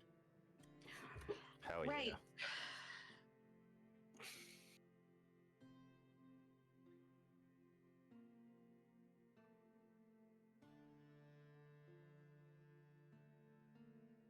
Okay, so what's the plan? Who's gonna go up first?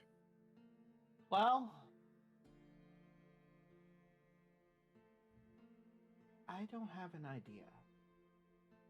I want to help with the evacuation of the people, making sure that they get to the gate safely and through the gate.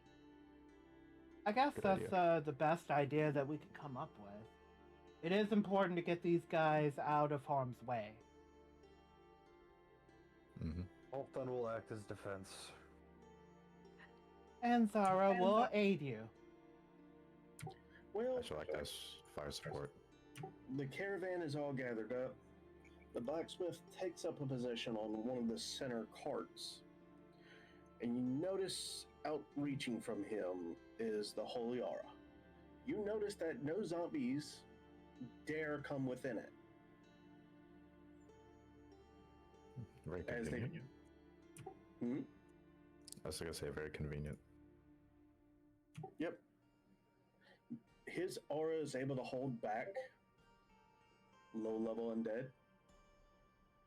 However, something a little bit stronger can push its way in. It'll cause damage to it, but it can still walk through.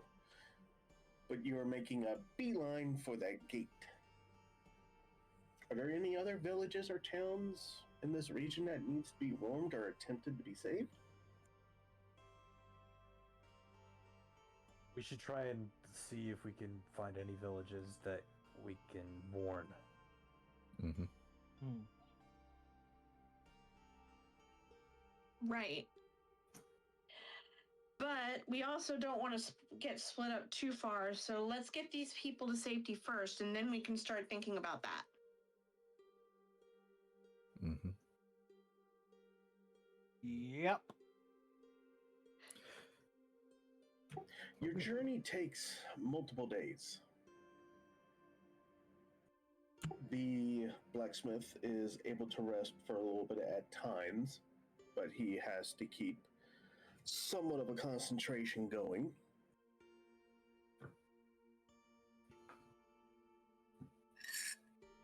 Eventually, you start to see the rise of the mountain ranges. and you notice a great wall that has been erected between both ranges that lower down as if a natural pathway into the inner continent.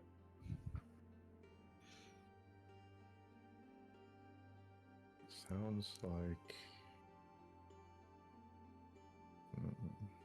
Maybe this is a checkpoint.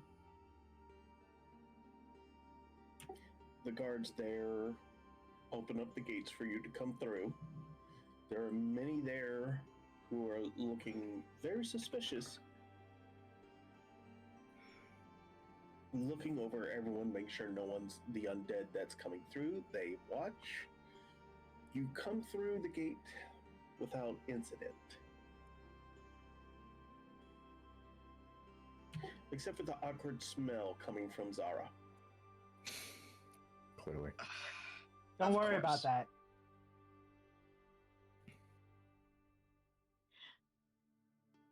I can't worry. I'm It's gonna fucking worry. all it is marinating for what I need it for later. Boy, that ain't marinating.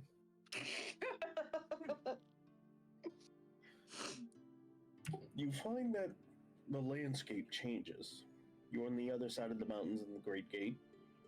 The land rolls downhill, and you notice a vast seaport.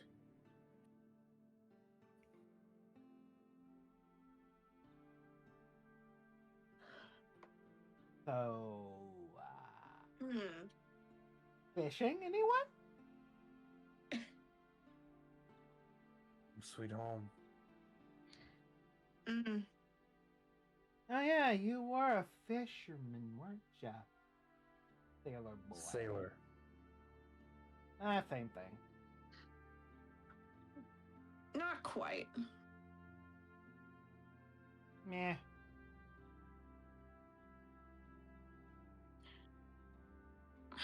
Right. The name of the harbor town is Vaultless Landing. You think that's a safe enough place for these villagers?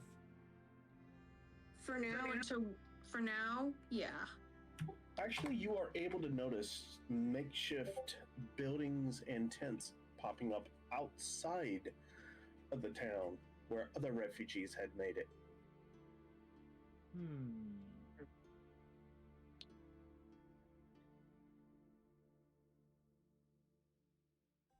That's weird. Halfdan takes note of the refugee camps outside the city walls and confronts the blacksmith about it. How come they're not letting them in? Are they scared of infection? No, they are letting them in, but there's not enough buildings here to support all the people that came here.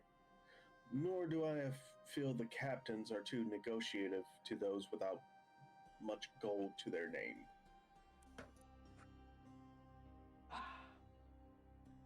Well, fuck. Disgusting. No, that's expected. Even as my time as a sailor, we never really transported anyone without proper payment. Right. Classic.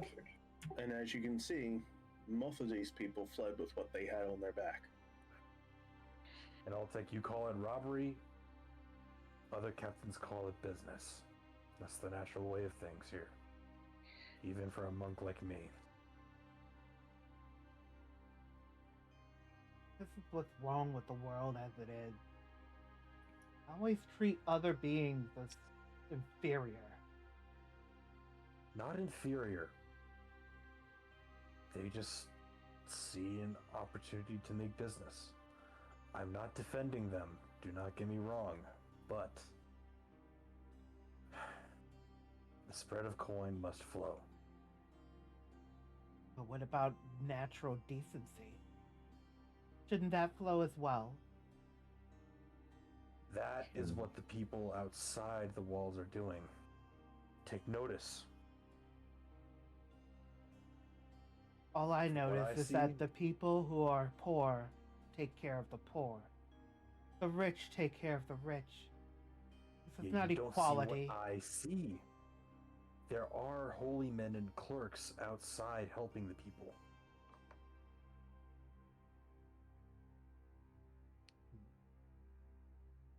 Listen, Halfdan. I'm no stranger to love. I know the rules. So do you. Breaking character.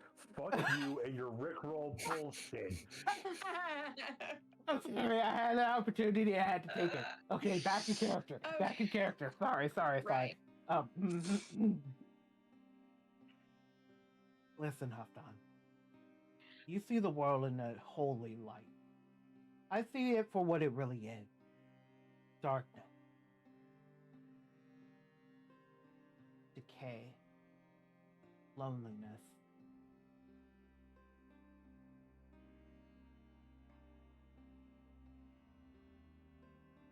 Anyway,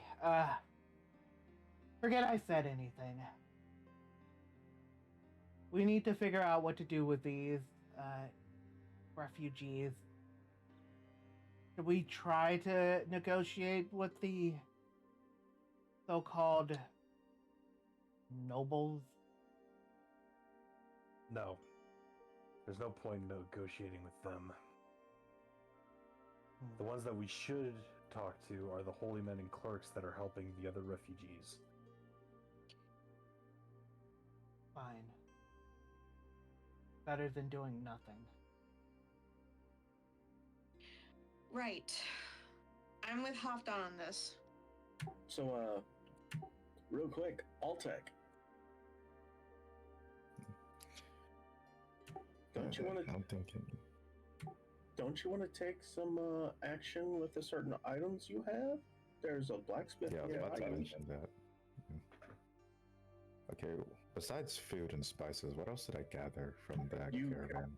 You basically gathered resources for repairing that old plate armor set that was found. Yeah. I was that I like gathered money. I forgot. You know what?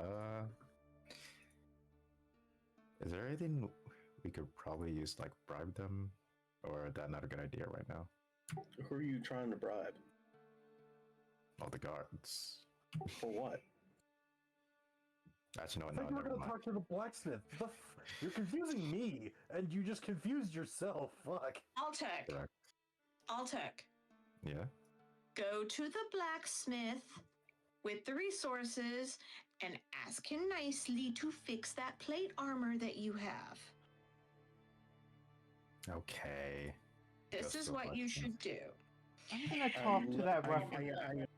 I am literally trying to set you up with a higher AC count. Alright, well... Which is crazy, because my AC is already high, as is. Well, you're gonna get it higher, so shush. Okay, well, Okay. whatever. While he's Altec, doing that... Altec. Hey, hang on. Altec, your AC is a 12. And that's not low. Not high either. Oh, believe me. I mean, Halfdan, a monk who's wearing robes, a t-shirt, pants, is running around with 15 AC. Sure. I mean, granted, I'm used to running characters that have less than 10 AC, so 12 AC is like wearing almost full plate for me. Okay, then give me the stuff. I will go to the blacksmith, and I will wear the armor. I didn't say I was gonna wear it. Anyways, I Ah, just recounted my past D&D experiences. Oh, for anyway, I'm going to this villager over here and see if I can...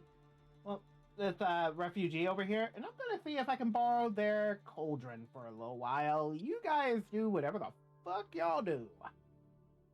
Yeah. I choose to head over to where the clerics and others are helping the refugees. Halfdan does the same as well.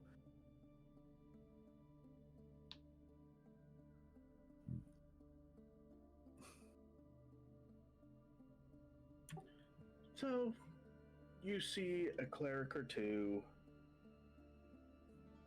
helping with those who seem to be not so well off in health.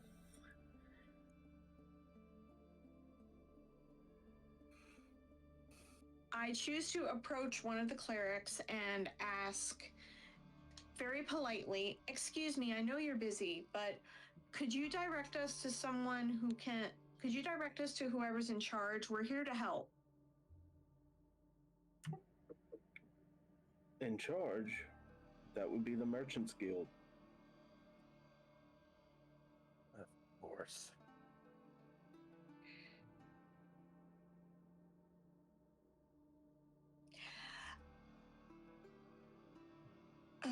Maybe I misphrased.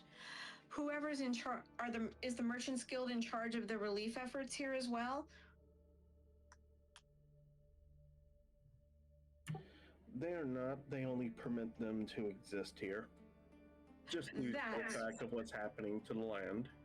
That's what I meant. Who's in charge of these relief efforts here? We'd like to help.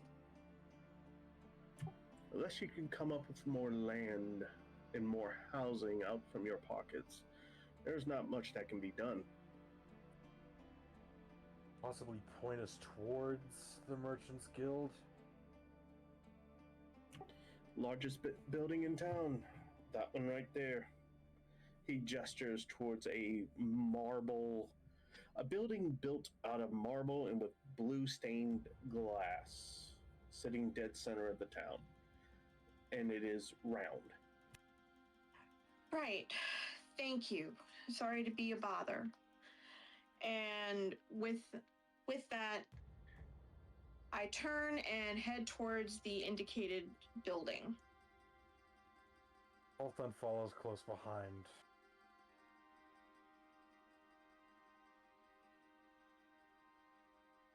Alright, so Zara is messing with that cauldron. Okay, what is Altek doing? Getting my armor repaired. So you're getting the armor you found repaired from the blacksmith. Yep.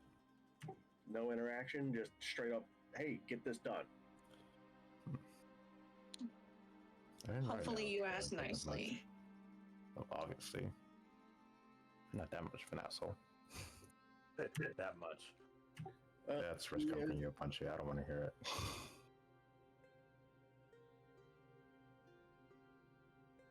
Anyways.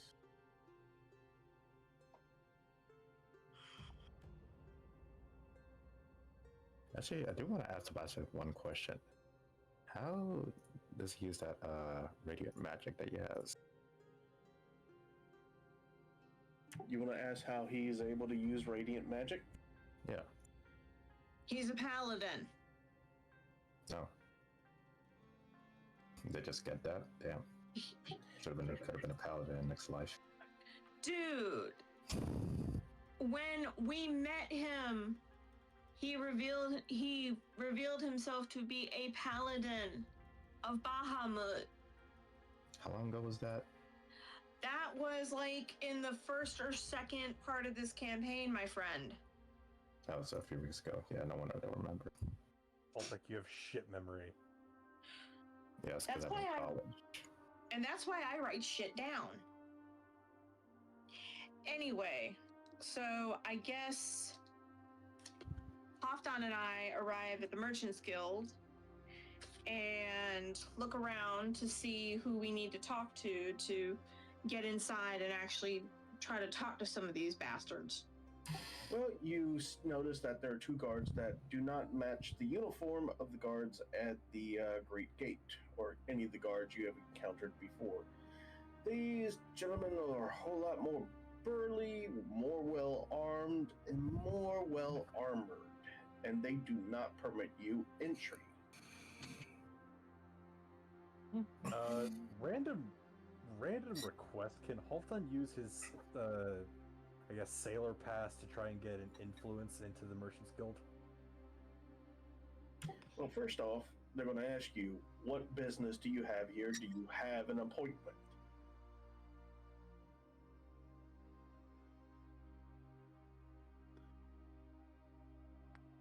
Halfdan steps up and asks the guards, "Who's in charge of this branch?"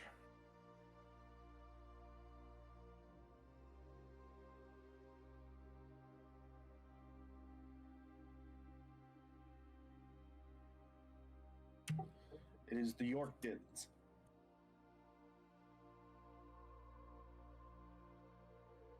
Is the eldest brother in charge? The aunt. Oh boy. Okay. Tell her Halfdan Redhorn says hi.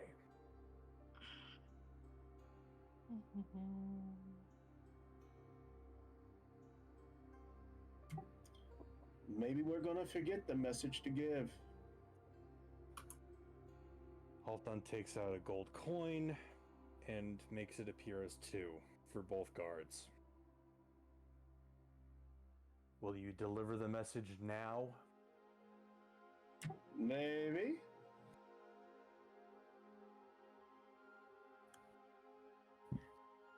Gritting her teeth a little, Ophelia adds 2 of her coins to the mix.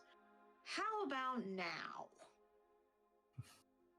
Well, that's a whole lot better. Hey, shit boot!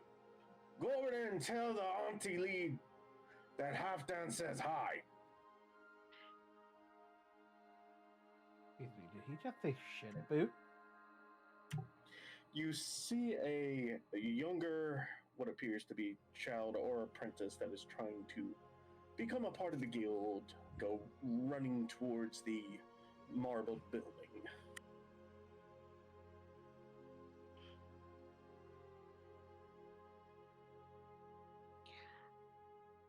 I didn't think the aunt was actually in charge. I thought it was the older brothers. Apparently this is a matriarchy of some sort. Who knows? Well, from my time when I was a sailor, it was a patriarchy. Something must have happened. I guess we'll find out at some point.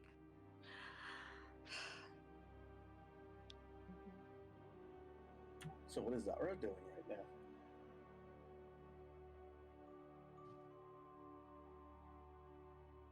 Zaji, Huh? what are you doing right now? Oh, fuck. I zoned out for a second. Jesus. Shut up. So, Zara asked for access to a cauldron that is no longer being used. In said cauldron, Zara. No. That cauldron is vital space. To use it, you might need to pay for it. Fuck. You gotta pay to use a cauldron. Goddamn. Well, yeah, it's a fucking refugee camp. Nothing comes free. Okay, let's hold up. Let me check my wallet. Zara looks into her bag to see how much she has.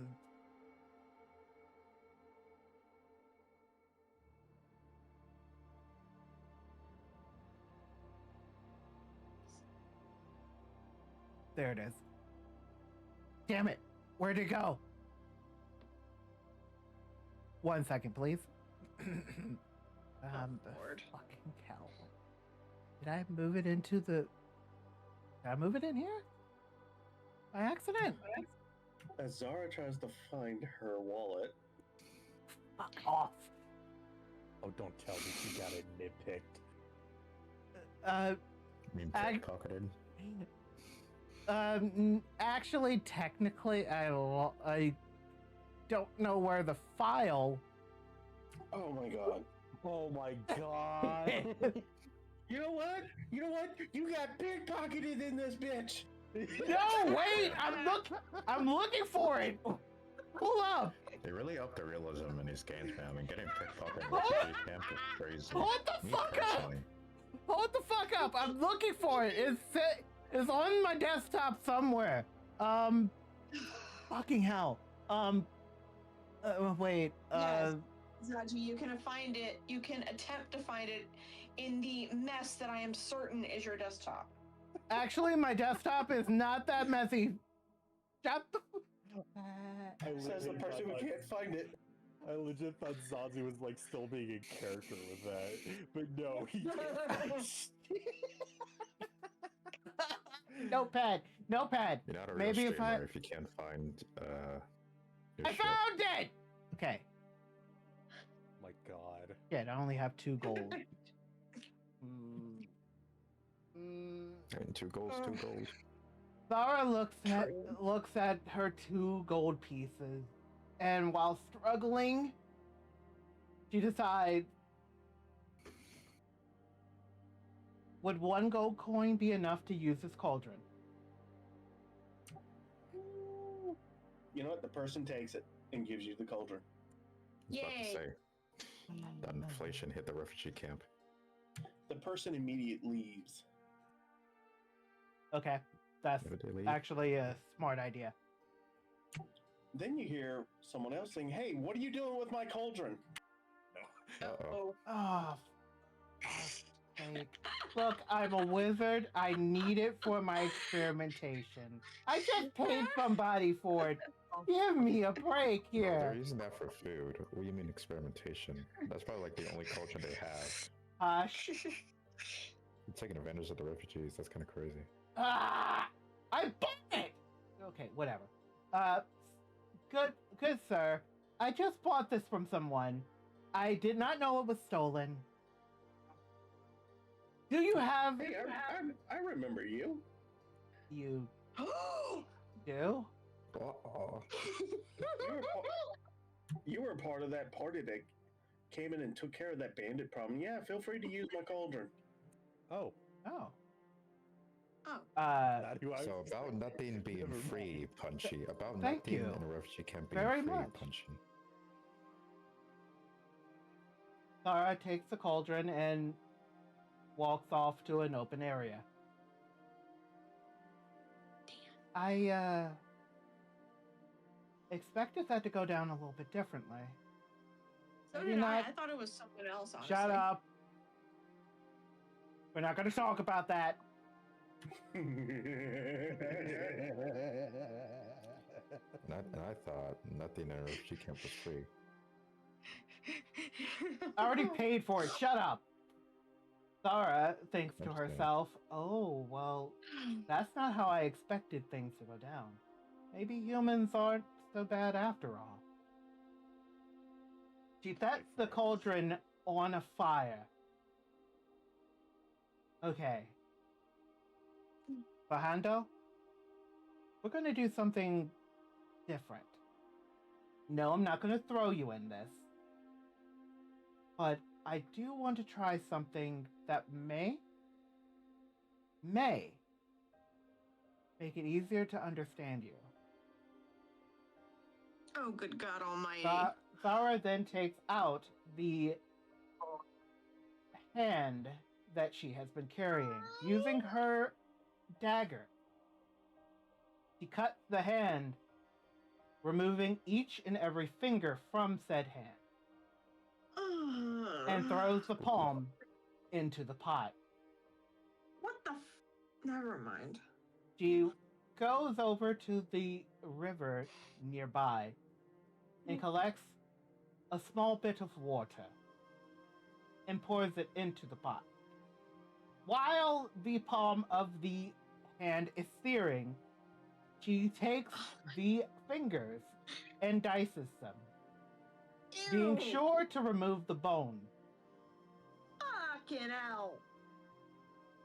She then takes some more water from the river, putting it in a separate container and putting the bit of hand in it, allowing it to seep for a couple of minutes. What the? Even? She takes out some of her herbs and adds it to the pot, as well as more water to... as more water. Which herbs? She is using healing herbs exclusively.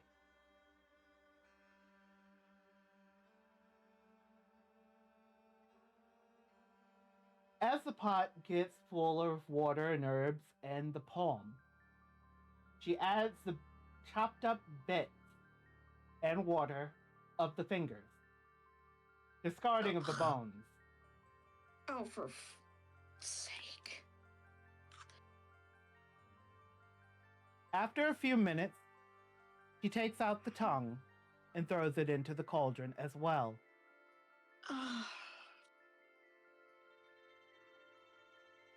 She touches the very top of the water, careful not to burn herself, and enchants the liquid with mage armor. She then stirs the liquid until it becomes very thick, almost as if it has boiled down into a spread-like consistency, almost like a jelly. Oh, for fuck's sake. What else is new? After it is cooled, Zara, using a crudely fashioned stick, scoops out some of the concoction and instructs Zara to lay on his quote-unquote back. Zara, I really hope this works, but it may not. Are you calling the hand Zara? Sorry, Fahando. I really hope this works. It may not. But if I am correct, this will either give you the ability to communicate with me telepathically or with your own mouth. Oh, dear Lord. So you have poured this concoction on the hand, correct? Well, spread the concoction on the palm of the hand. It is like a jelly-like consistency. It begins to glow. But the effect that you wanted to have did not occur. Zara takes more of the concoction and spreads it on Zahando. This time, Zara also touches the hand and performs magic armor.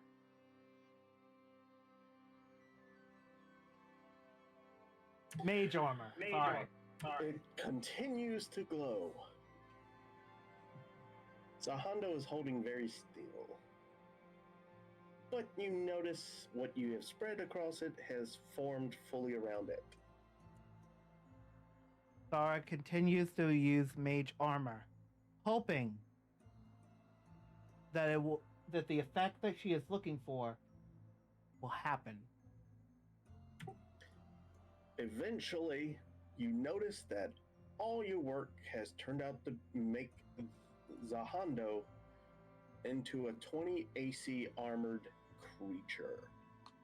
Oh, It is Lord. wearing armor that appears magical in effect, while also still being buffy.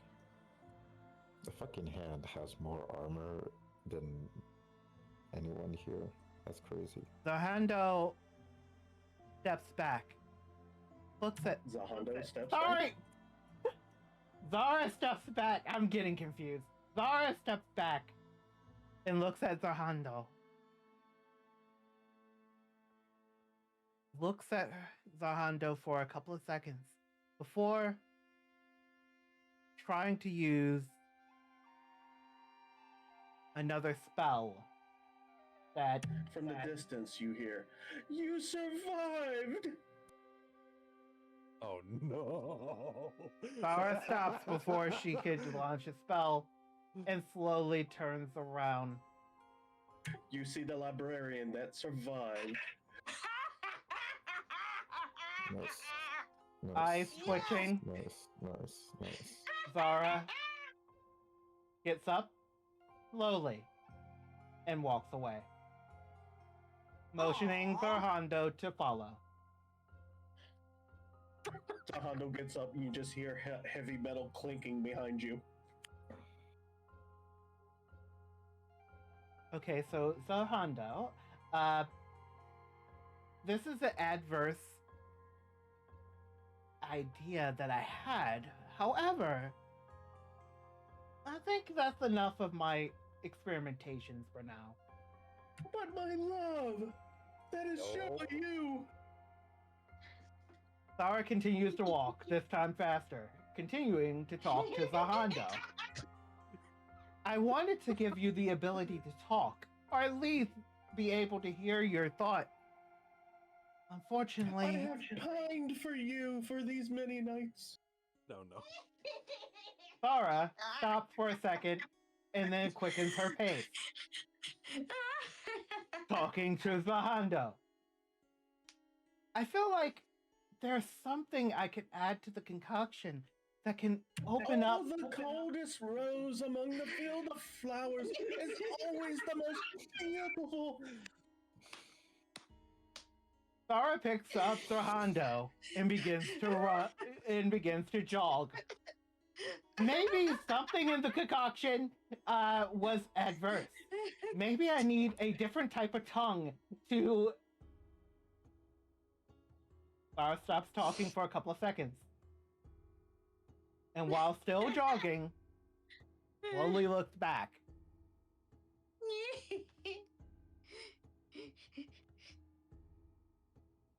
You see the librarian standing in the distance, waving a handkerchief from his hand. I will always think of you. You may always flee from me, but I will never forget your beauty. Zara is now in scenario. Zara is now in full sprint, forgetting what she was originally starting to say and what her original ideas were. As general. Back to the plot with Ophelia and Punchy's character. Right. Wait, that's No, hang up. Check general. Oh no. nice. Okay. Shut up! Shut up! You absolute thunderlip!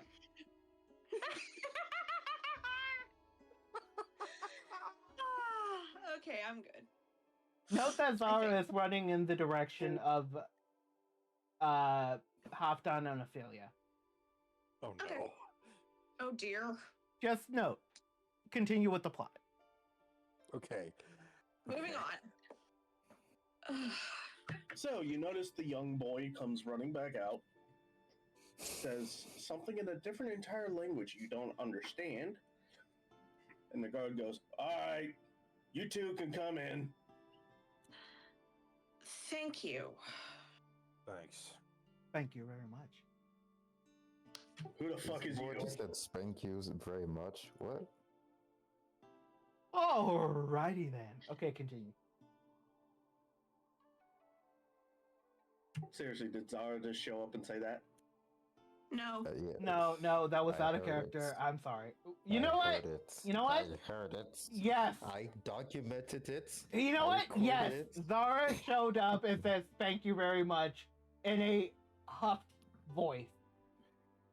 And the guard goes, From McSpankies. and the guard goes, "Who the fuck are you?" I'm with them. And we were only told that them two only come in, not you. Look, I am an elf. There's a Zara! pervert after me. Let me through. Zara! Zara! What? Just wait out here, okay? Going to be physically assaulted. I don't think I can say the R word on Twitch, can I? I don't think you can. But anyway, the Nah. guard goes, My sister and the fucking tree of life. You're literally the one that seduced him. I didn't plan to seduce him that hard. I just wanted Are you sure? information. Are you sure? Shut "You're up. the Yeah, for sure. scrolls," and it backfired. I know. It backfired. You know what? Back to the plot. Let me through. let me through, or I will set you on fire. And realize we're in a let's see refugee here. Oh no.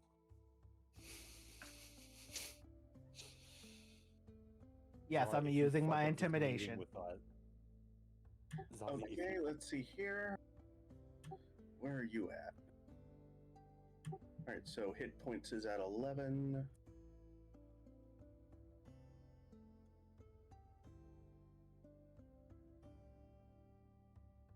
Sorry for the long pause.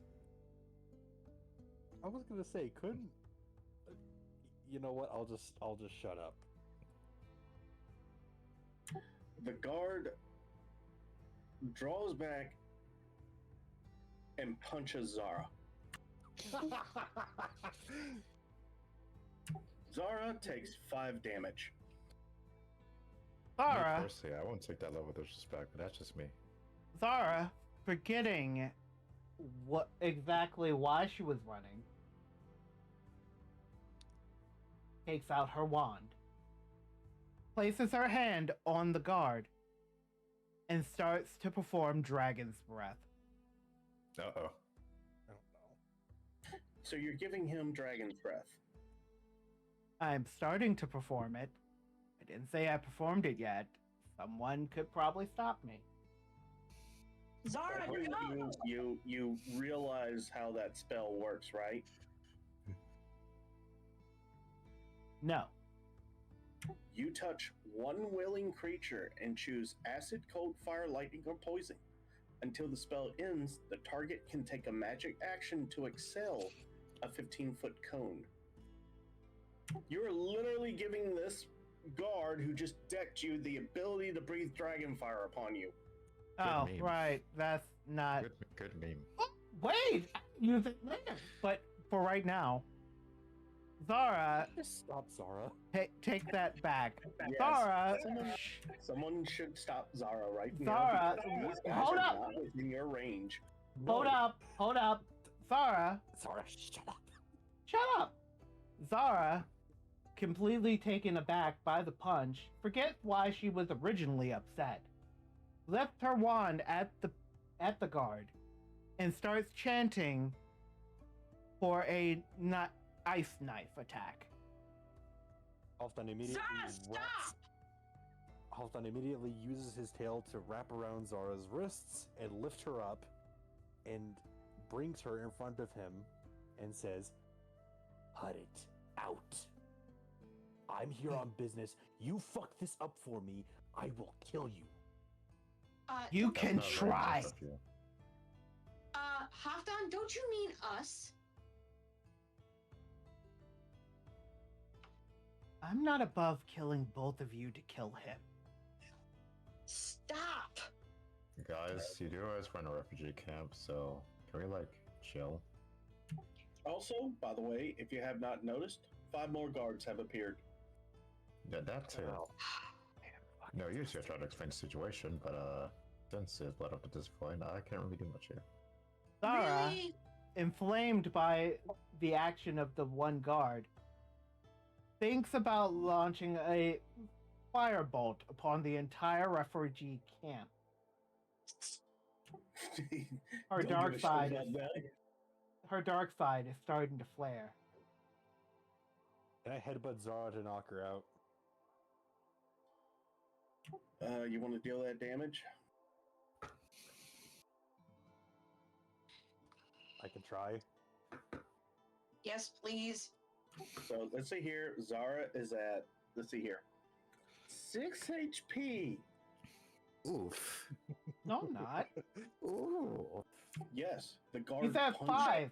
He's at 5 damage.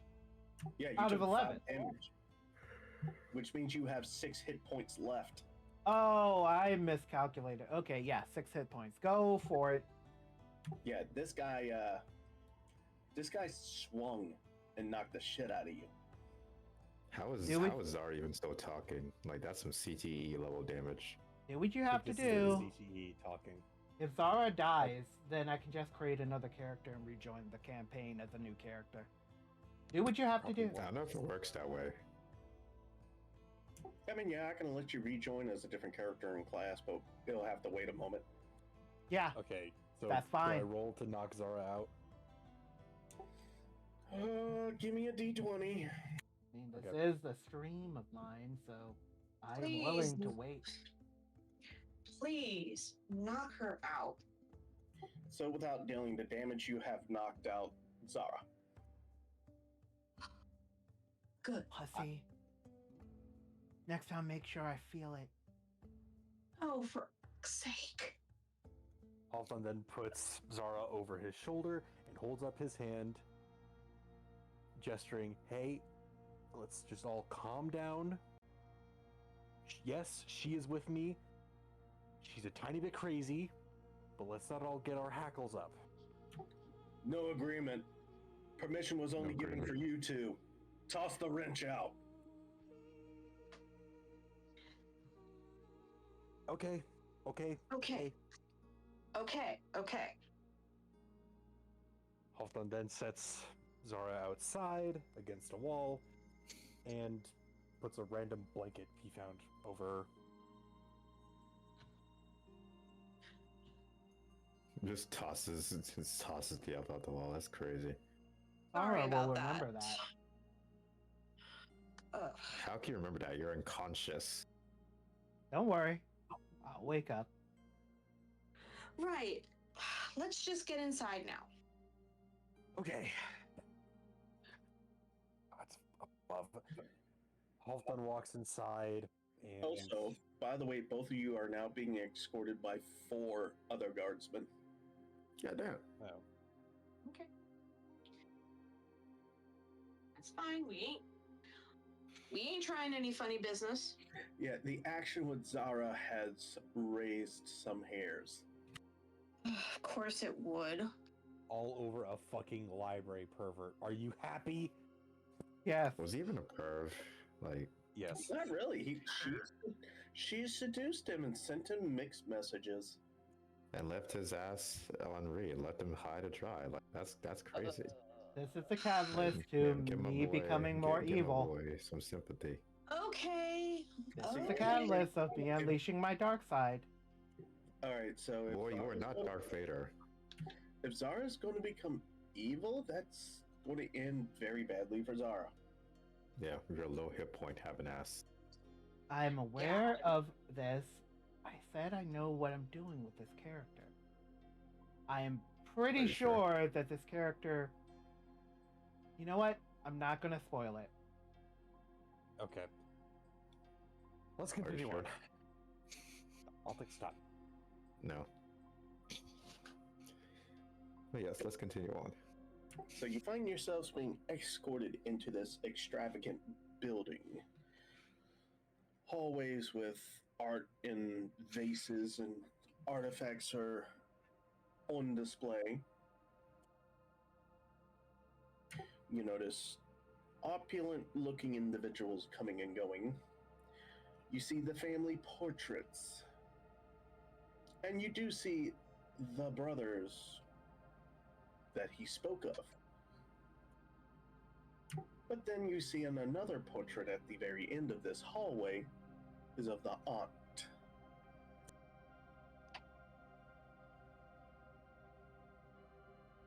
Halfdan took That's notice the- of the portrait and just simply sighed.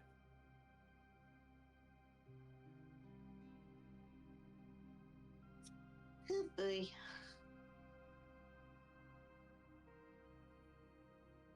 Let's just say that I prefer dealing with the brothers. Well, let's hope maybe the aunt is reasonable. Okay.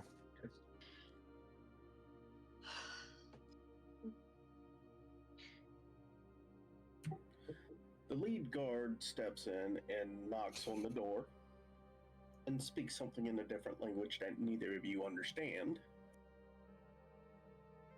There's a Speak long Hungarian. pause.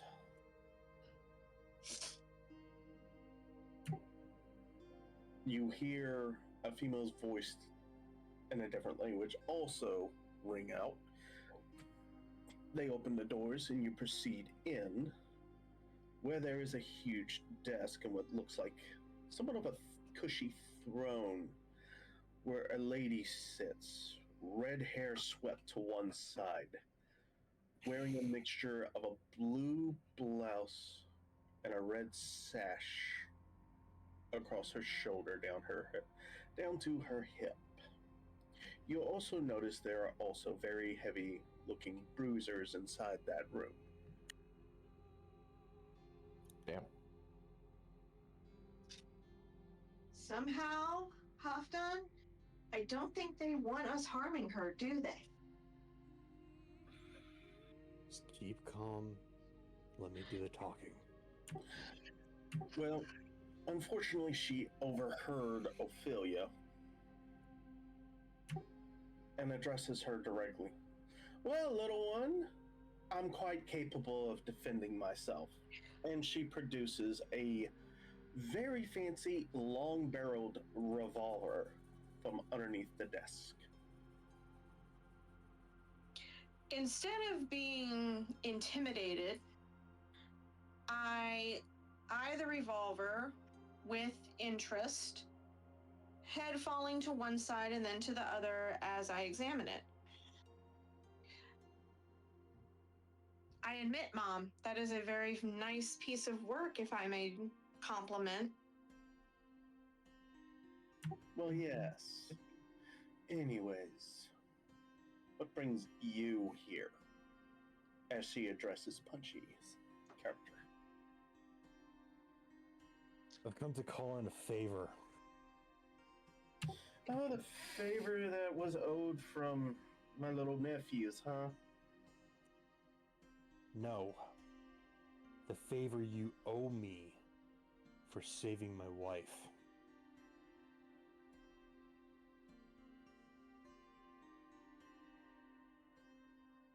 Wait, you what? made sure that... Or, wait, let me... fuck, I'm Yeah, confused you gotta myself. I'm confused myself, fuck!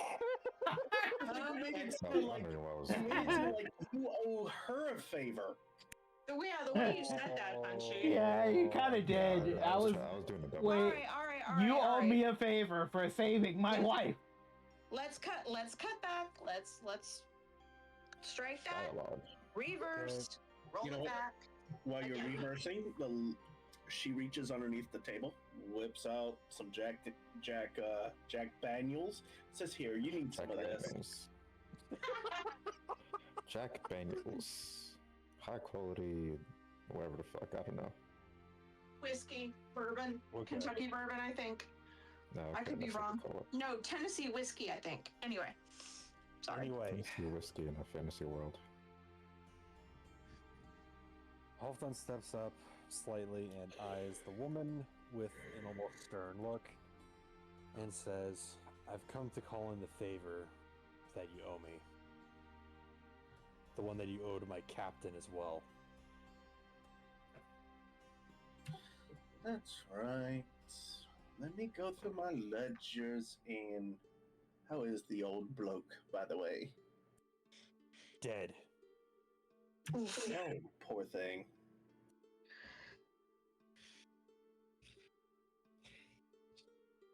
Oh yes, we did owe him a favor. And I see you in very small print. Oh, if only my nephews knew how to swim.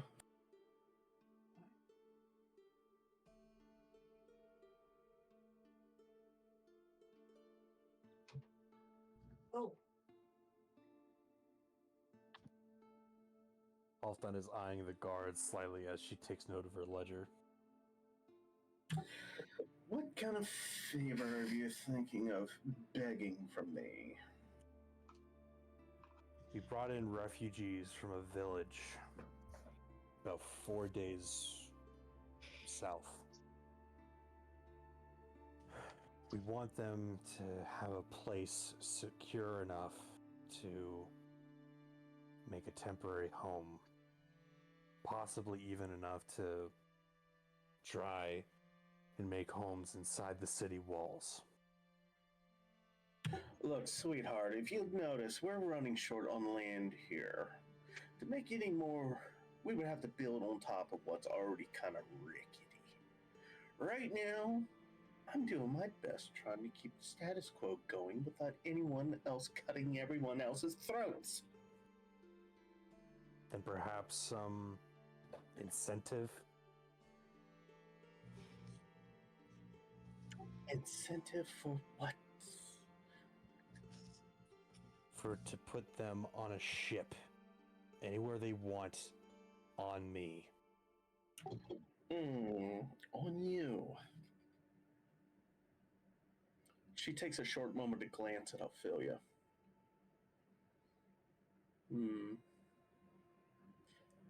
It is true we owe your captain a favor, and we owe you a favor. Do you have a number of people? Halfdan kind of glances back at Ophelia. What was the count? I'd say at least a few hundred, if not more.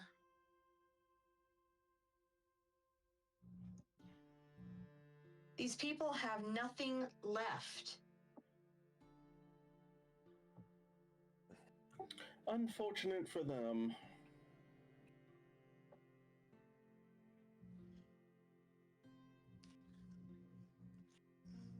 Halfdan takes out one of the platinums he had in his possession, then places it on the desk in front of her. I want to charter a ship for them. All of them. You think we have a ship that can hold hundreds? I know you do.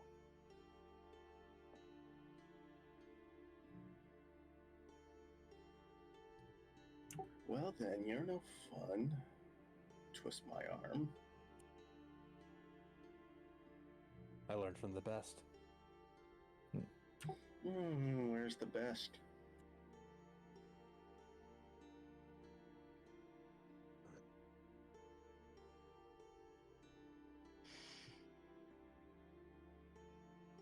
I feel like Halfdan would, curse something in Dwarvish right there. Go for it.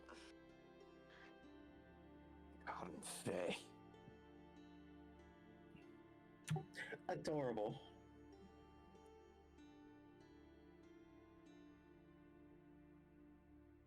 Charter the ship. Any destination they want.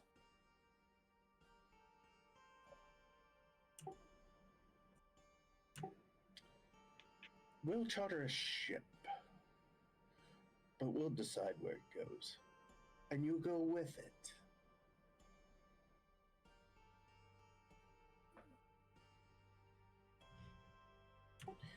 We'll send it to one of our sister guilds. Safer haven than this? What location?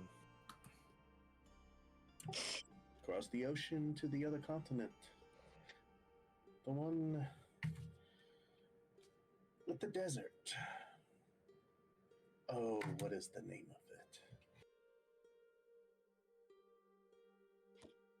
it? That's what it was. Adacaster. Adacaster? Are you sure? They have much more room with the number you're speaking of.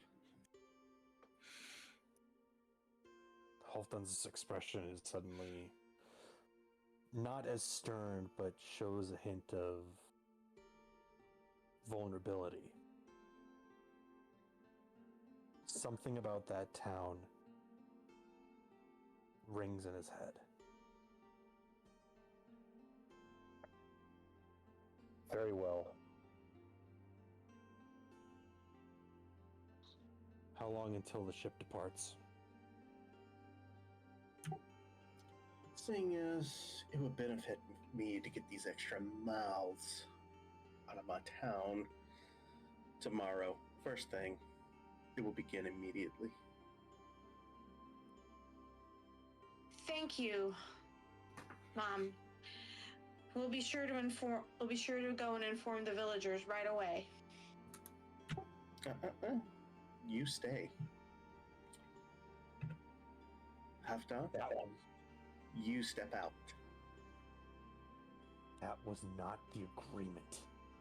Oh, she's not staying. I merely want to have a private conversation with her.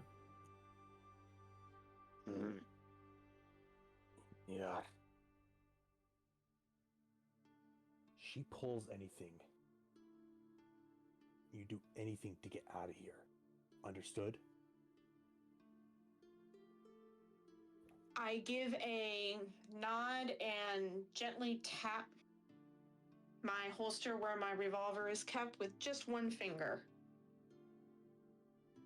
Halfdan then begrudgingly steps out of the room and kind of mingles in the main lobby.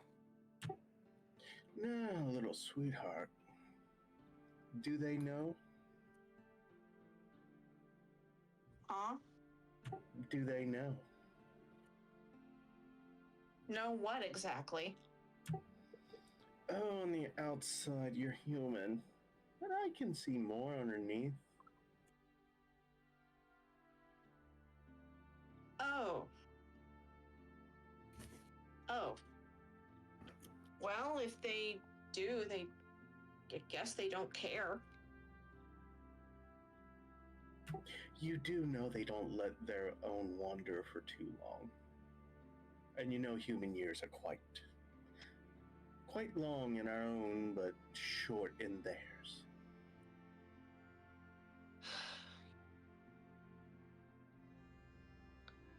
Ophelia blinks a little and her head falls to the side, peering at the guildmistress very quizzically, as if attempting to work something out in her mind about her.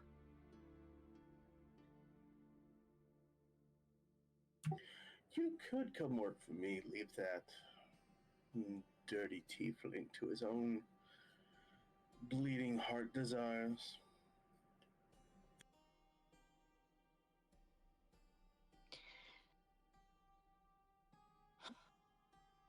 Ophelia takes a deep breath and relaxes a little, but squares her stance and looks the guildmistress straight in the eye. With all due respect, Mom, I happen to like that dirty tiefling and the rest of my friends. I'll stick with them if it's all the same to you. Ah, well, a deal was made. Kind of disappointed. I wanted a fairy on my side, but off you go. Yes, Mom. Thank you. And I give just a small bow and half back out of the room and meet Halfdan at the entrance.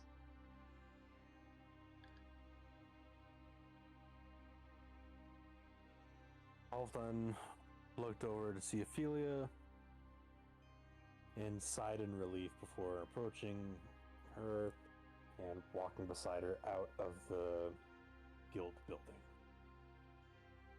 So what was said? I'm fine. Everything's okay. It was a business proposition. She offered you employment? Yeah. Gods above. I knew that she was cutthroat, but Don't worry. I made the right call. At least I think I did.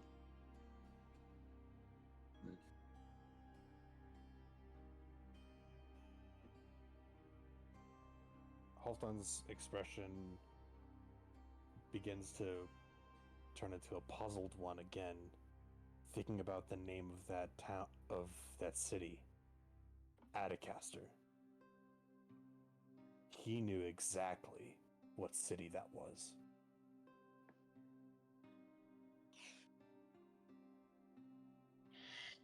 Well, I guess we need to let everyone know that they're packing up and heading out soon. Yes. Yep, you have until tomorrow morning to get them all there. Right. Let's go find. Let's split up. I'll go find Altec if you go handle, and I gesture to Zara.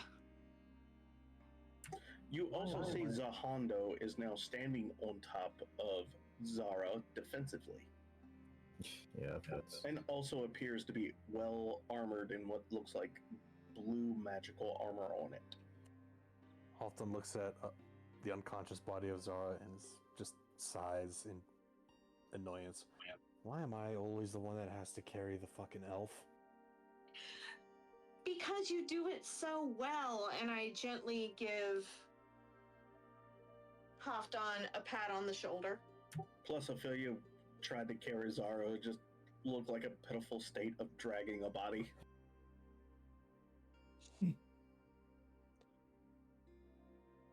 At this point, I might as well just fucking drag her. Or you can try to wake her up.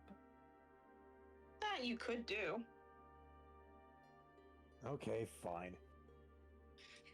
Halfdan reaches into his bag, sees what he could try and wake her up with, and sees a bit of dried meat that he could try and entice her up with.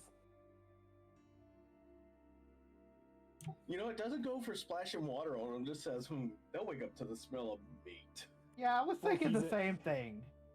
He's not an asshole. He did the one asshole thing, which was knock her out. The only way he thinks he can make it up for is basically just saying, hey, come on. Man, where can I get an EMT like that? It'll wake me up with a piece of meat. Just like a fucking ribeye in front of you. Fucking T-bone steak. Hey, wake up! Imagine just getting waken up to a Philly cheesesteak.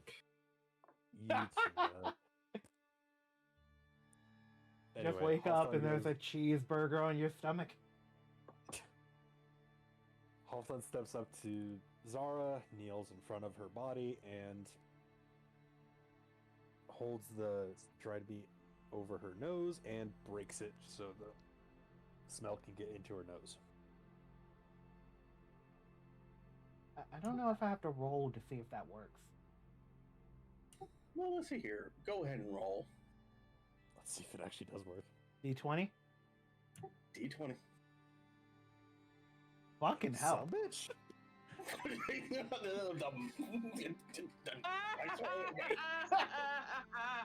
EMT Halfdan to the rescue. I love it. Yeah. I freaking love it. You know what? Sure. Zara is awakened to the amazing smell of dried, salted meat. Woohoo! Why'd you have to say it like that? Why'd you have to say it like that? Why'd you have to make it Sound gross, weird? I'm not gonna lie. Pronounce Halfdan for me again. Halfdan. Halfdan. We How have do the meat. you pronounce Halfdan again? Fuck you. No, you. Zara grabs the... I don't like saying it this way, but I have to. Zara grabs the meat and shoves it into her mouth. Good meme. Good meme. Good meme.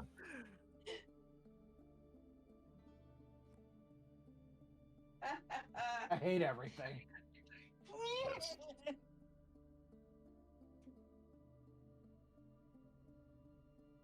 Zara. Reading. Huh?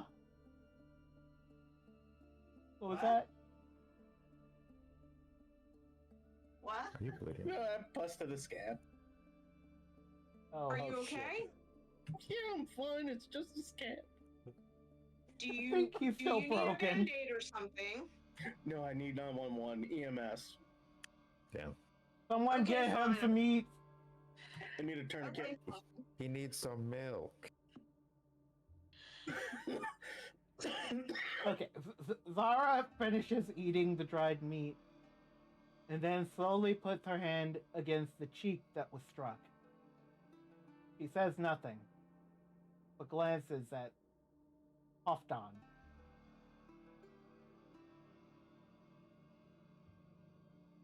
I earned forgiveness with that. Zara thinks for a second. Forgiveness. Sure. Okay. I have something that I need to do. Zara stands up slowly. Tells Bahando to stay behind. And walks into the direction where the librarian was. Oh no. Oh dear. Uh-oh. Upon Halfdan follows Zara with worry. Zara, noticing that Halfdan is following, whips around suddenly. Do not follow me. Well, look, I gotta follow you because we're on a time limit here. We have to leave this town by tomorrow on a ship. Then get the others on the ship. I will be back soon. Zara turns around and continues on her way. Alone. Zahando crawls up Punchy's character, up on his language. You just stole my thing, by the way.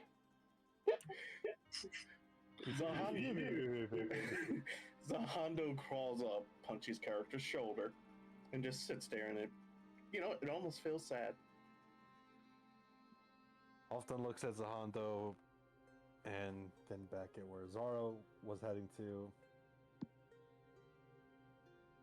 And begrudgingly follows her orders and tries to go and gather the villagers to head to the ship.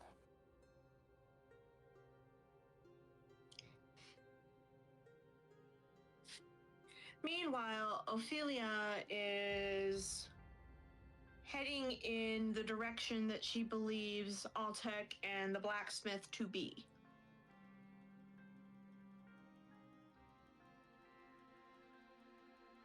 Alrighty, you're going to find the blacksmith. Can talking philosophical questions. And You'll find that the blacksmith is working on the armor in what appears to be a makeshift forge.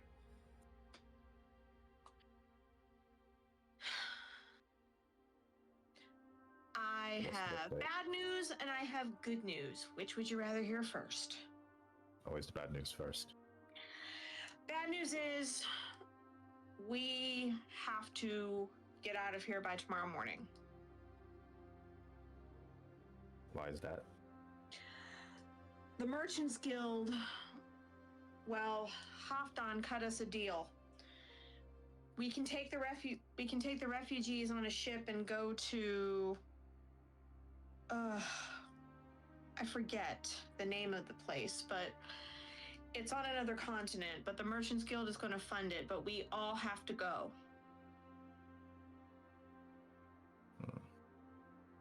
Is this because of an agreement or a bargain?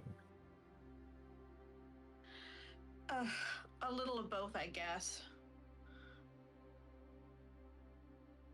But it was struck. It is done. Halfdan called in a favor. Well, it could be worse. How long is our voyage going to be? That I didn't catch, but hopefully we can start getting things straight and helping the villagers establish a new place soon. Okay, well, as long as we don't face too much conflict on the way, this should be a relatively manageable trip. Yeah, look. Could I impress upon you while our friend is working to help me pass the word to the villagers. We need to make sure they're ready to. We need to make sure that we get them moving toward the harbor and the ship soon.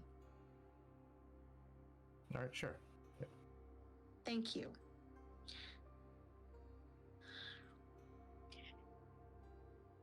And so I choose to head off, giving a courteous nod to the blacksmith, but leaving him to his work, and starting to pass the word to the villagers to grab whatever they can carry and head toward the harbor, that we are heading on a ship for a new place.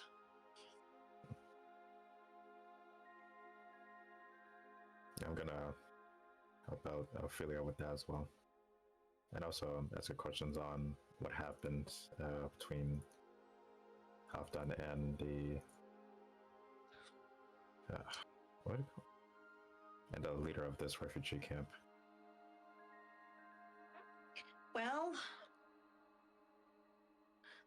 I'll tell you what I know, and Ophelia proceeds to tell Altek everything that she knows, but conveniently leaving out the fact that she was personally offered an out and did not take it.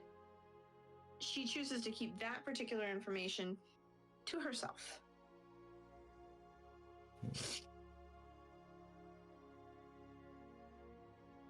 Alta's probably gonna catch some hints on Ophelia hiding some, but he's not going to let the dots linger for long. Because at the end of it, you know, that's her business.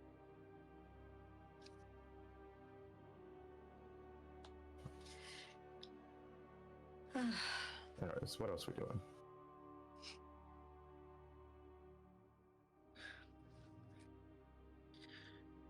Well, Halfdan's gathered a number of the refugees towards the docks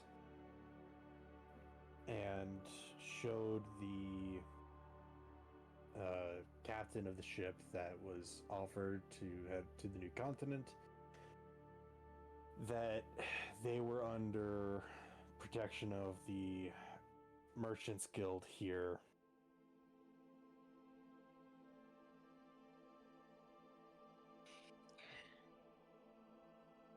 Eventually, I work my way down to the docks as well, with holding, a small. Just happened to be carrying a small child on my back and holding the hand of another one. I'm helping one of the refugees right on.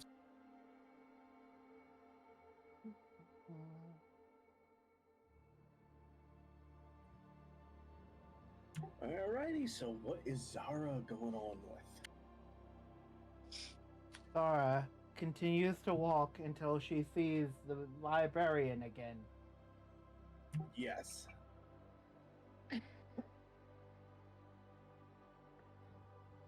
Zara walks up to the librarian.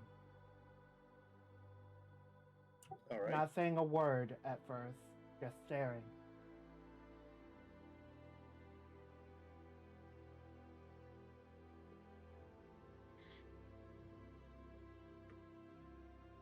Waiting for him to say something.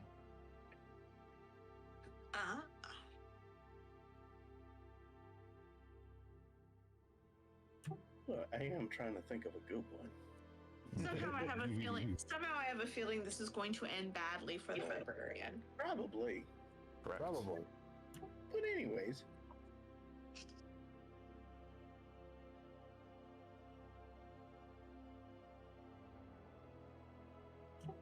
The librarian goes, the most beautiful individual I've ever witnessed in my life approaches me, and my knees quail at your approach.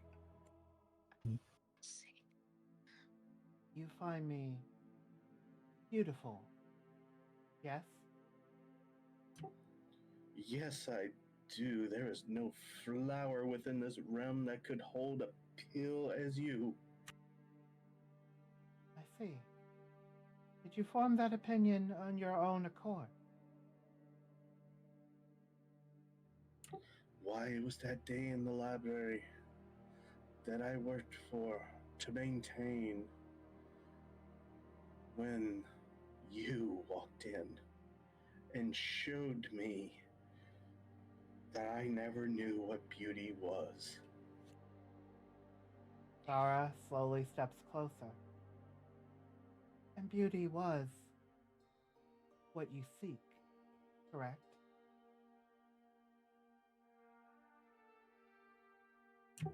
Oh, not just beauty, but I surely think I do love you.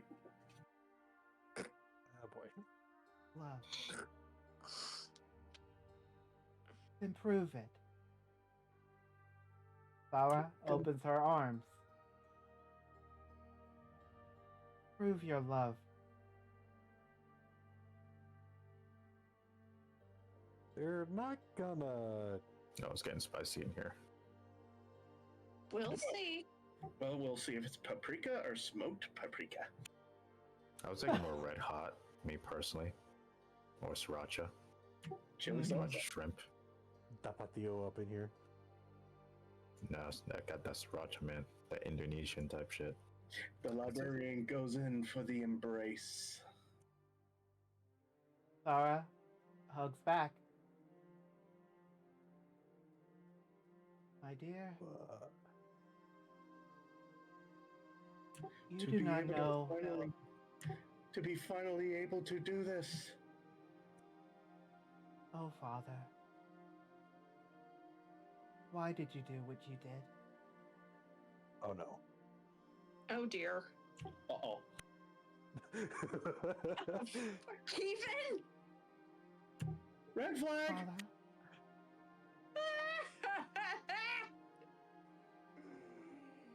Did we mean that little to you?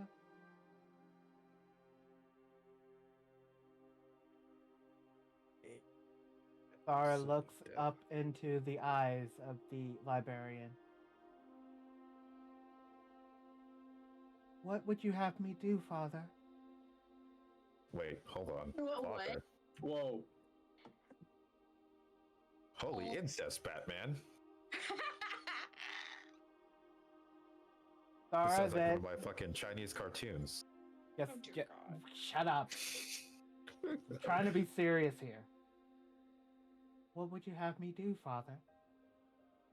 Zara slowly reaches into her bag, grabs her dagger, Oh and shit. lunges it towards the neck of the librarian. Holy shit, you fucking killed him. Now that you've done this on a public street with witnesses, Oh god. Oh jeez.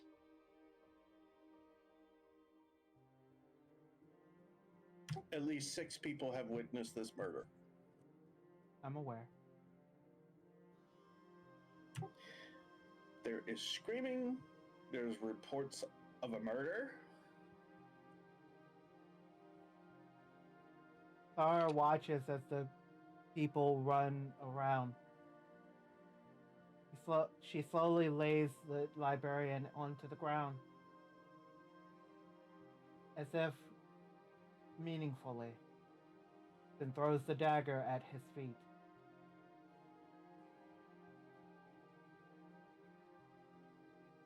You know, Why you could did just you knocked call- him out, you know. Why did you call to me, Drek? There must have been a reason. What would you have me do? What would you have me do, Father?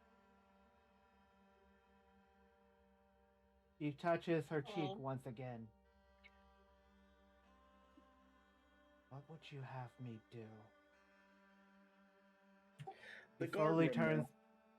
Go ahead. The guard remnants that came with the escort arrive to find this scene where the people are identifying Zara as the murder person. Zara slowly turns her head towards the guards and gives a light smile.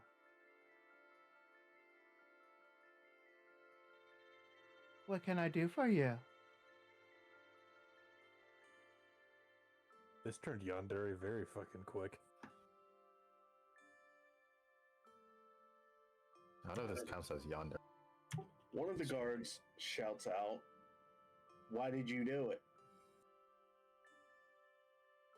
Why? Why? Zara darts her eyes around as if looking for a reason. You told me to. Father told me to.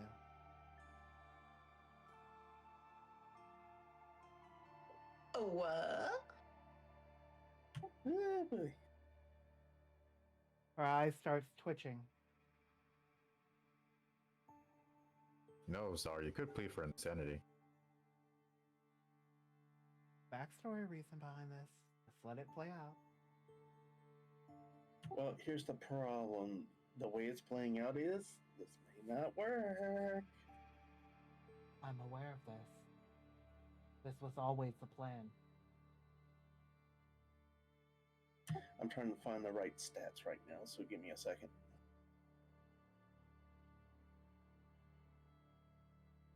Ever since she released the dragon, this was part of the plan.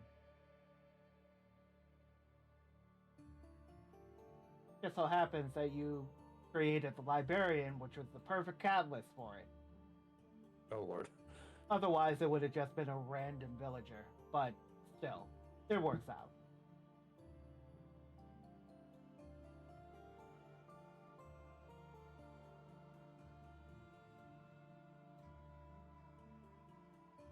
I can never So, find. like, how are we gonna explain our way out of this? Oh, it's not going to about to be an explanation. They're going to see what they need to do.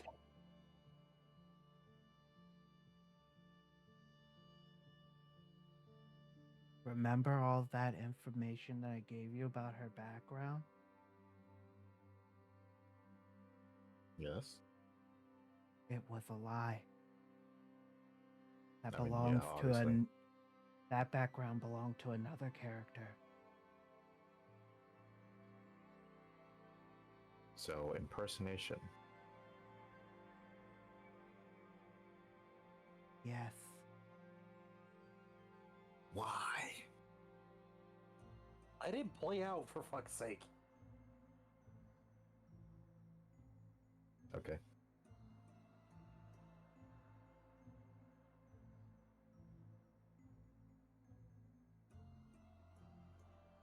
I'm just waiting for the dungeon master to do what But he does.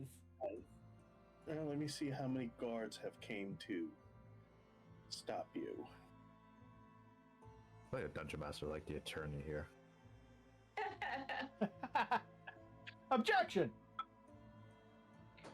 Actually, have any of you, while I'm thinking about it, have you all ever heard of Phoenix Wright? I'm going to assume you all have heard of Phoenix Wright. Yes. Well, I just Yes. made a reference to him, so yes.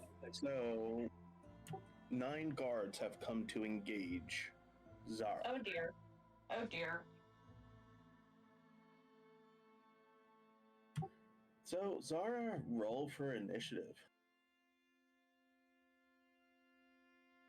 As soon as I find my I mouse. said 9 Okay. guards, right? 9 guards. Oof. So, Zara, Zara, you what's your go plan first. here? I go first? You go first. Zara, looking at the 9 guards, begins to speak. You are surrounded, by the way. I'm aware. Do you know that this world is coming to an end? Sooner than you think. It's not by accident. By design. Your father told me that a long time ago. That I would be the reason why it happened. So, I are didn't you want to taking any believe. actions? Let me finish. I didn't want to believe. And then it happened. You know? I wanted to believe that the people was worth saving. The more I looked around, the more I realized I can't even save myself. Zara raises her wand and aims it at the closest guard.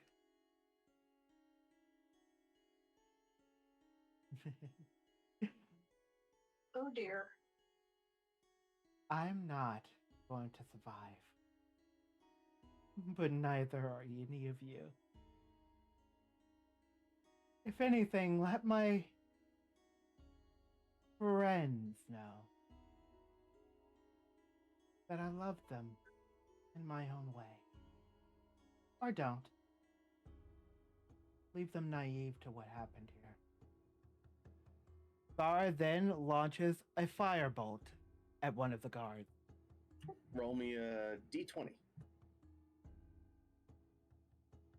Damn. That was That's not gonna kill unexpected. himself.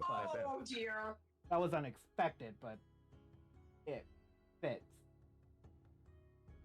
Your shot goes wide and hits another building. It's enough to cause more commotion on top of more commotion, which is attracting a lot of attention. Yeah. Actually, that works out for me. Zara Now it is slightly the- starts to chuckle at her Now failure. it is the guard's turn. Go right ahead.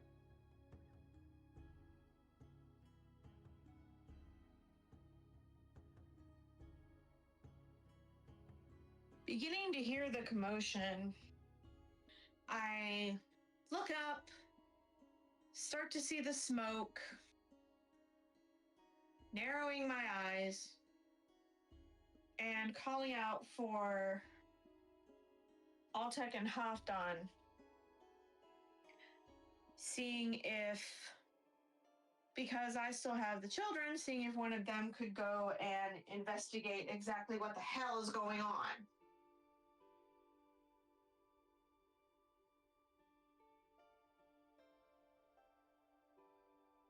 Alton looks over to Ophelia and then to the smoke. Hearing a bit of the commotion, he begins to get worried. Alrighty, so it is now Zara's turn. The guards miss their attacks. Zara looks around, amazed that she dodged an attack, and looking at the fire that she caused. Her inner dialogue. Didn't want it to end this way. I didn't want to believe that I would unleash him. But it happened just as he said it would. For my sin, I must. Zara aims her wand at her own head and casts Mind shit. Spike. Well then, okay. Roll a. Let me double check the spell. So make me a wisdom saving throw. D20. D20.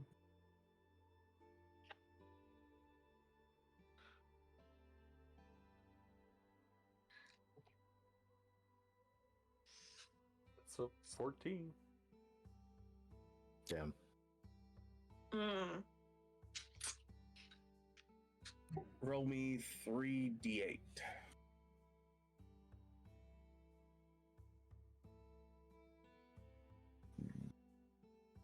Okay, basically, Zarabel just mind spiked themselves in front of the guards right now. Just outright killing themselves. Jesus. Nobody else knows about this. And with Also, that, hang on, that Punchy. Yeah. You notice the hand go limp.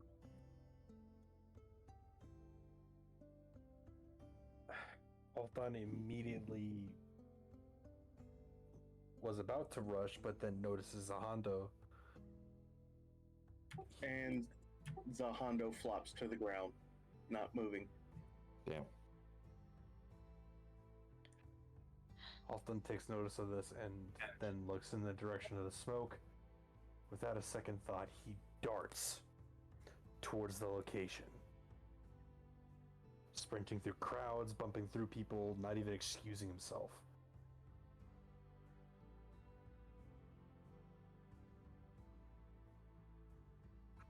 All right, you don't even have to do a perception check, Punchy. You see the 9 guards looking bewildered and surprised and armed, looking at the corpse of what used to be Zaravel, and you notice the librarian that had been seduced bleeding from the neck with Zara's dagger laying on the ground.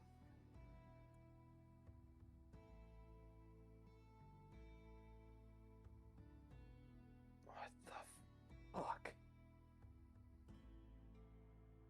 One of the villagers that recognize you comes up to you and goes, "My lord, we don't know what happened. She killed him and then herself."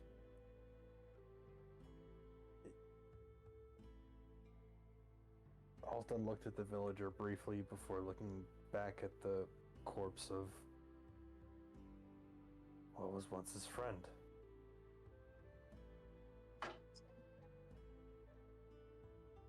He approached her body, kneeling down, and just takes in the sight.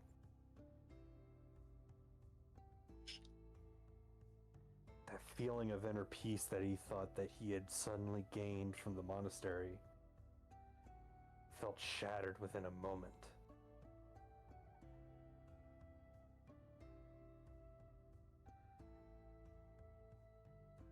He felt like he was 16 all over again, running from the burning monastery of his home.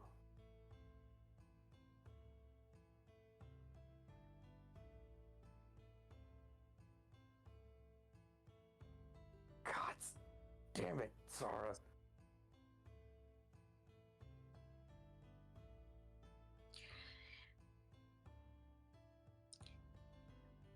Seeing the way that Halfdan had rushed off, I managed to give the children to another villager to guide them toward the harbor and double back in the direction of the smoke and commotion, and eventually run up and see Halfdan holding Zara and staring at the scene, going even paler,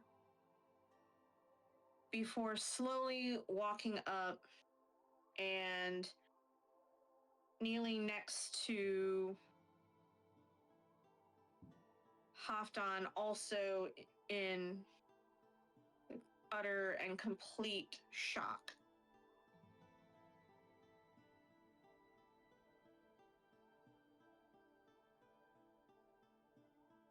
I managed to make it to the scene as well and see the massacre that occurred. But what struck me the most was what happened to Zara. As it reminded Altec of what happened to his village at a very young age, time where you can't do anything except watch in fear and hide. Altec had to look away. Tears formed in his eyes.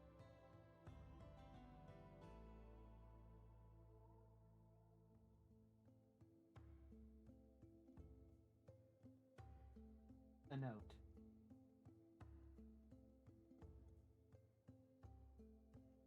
The image in her mind as she launched her final attack on herself is that of a young elf girl.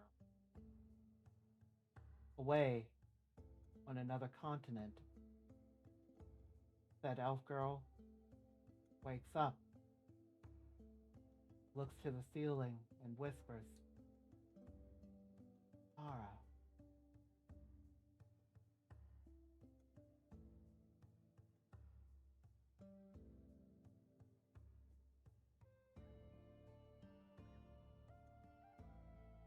And I legitimately find that an excellent place to call it for the evening.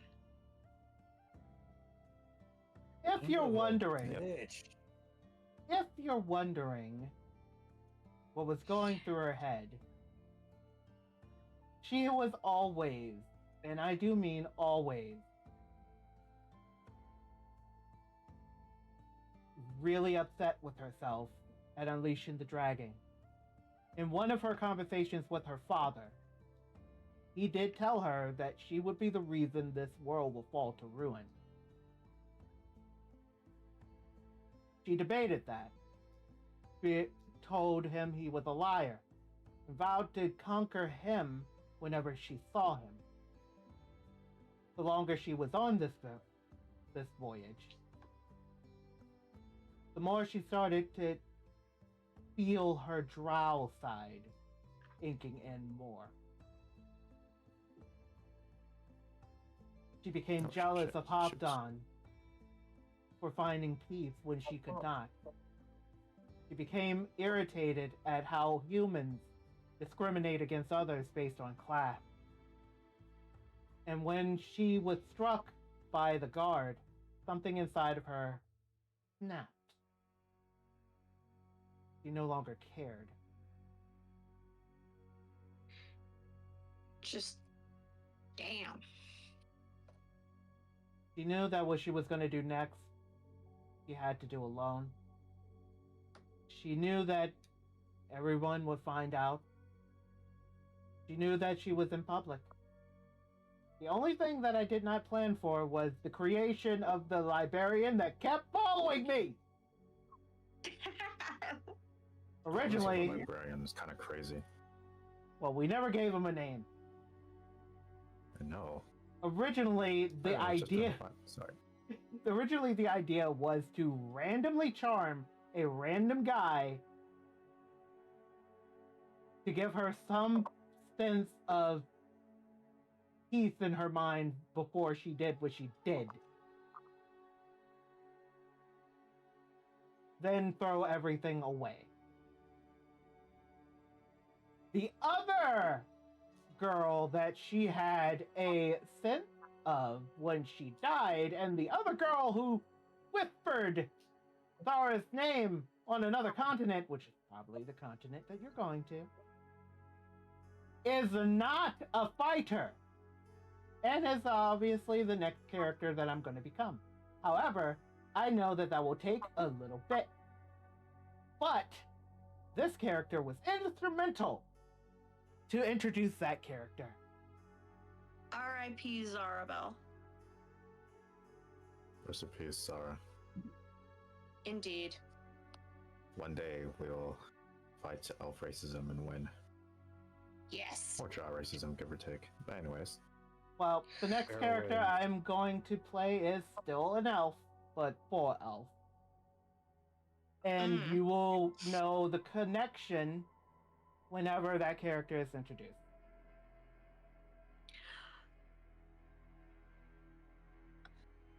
Until that character is officially introduced, I will be a ghost in the background of this lovely, lovely RP. Just chiming in with a random, my soundboard is delayed. Nice. Lovely. Soundboard?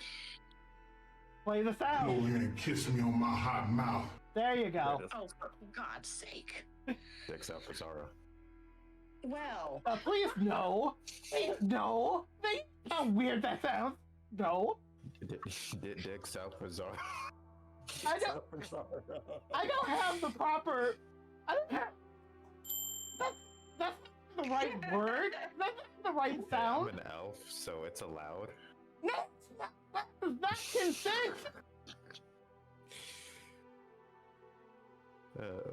Y'all don't know how long I've been waiting to make that Respect show. for the dead! Fucking hell! I mean, considering you played that soundbite, I don't know if you can say it with a straight face, mate. You know, Congratulations, seems like you deserve. anyway, I'm sorry to How to drag this turntable, down turntable. so deep in depression, but the character that I wanted to portray to begin, I didn't tell you was an opening character connected to the character I wanted to portray because I wanted to set it up. Well, you have definitely given us a big surprise and something to look forward to. So, again, on that note, please be sure to follow on Twitch, like and subscribe on YouTube when this video is uploaded, and don't forget, we do play most every Saturday night at 8 p.m. Eastern Daylight Time. And also, rest in peace to Zara, Sahando, and the unnamed librarian. Unfortunately, that was not part of my plan. I did not really think about Sahando dying in this aspect, but it makes sense because it was my. I thought that he would live because he was created by potions, not my magic, but I guess it still makes sense. Also, don't forget, dicks out for Zara. Thanks out for Zara. I hate you all.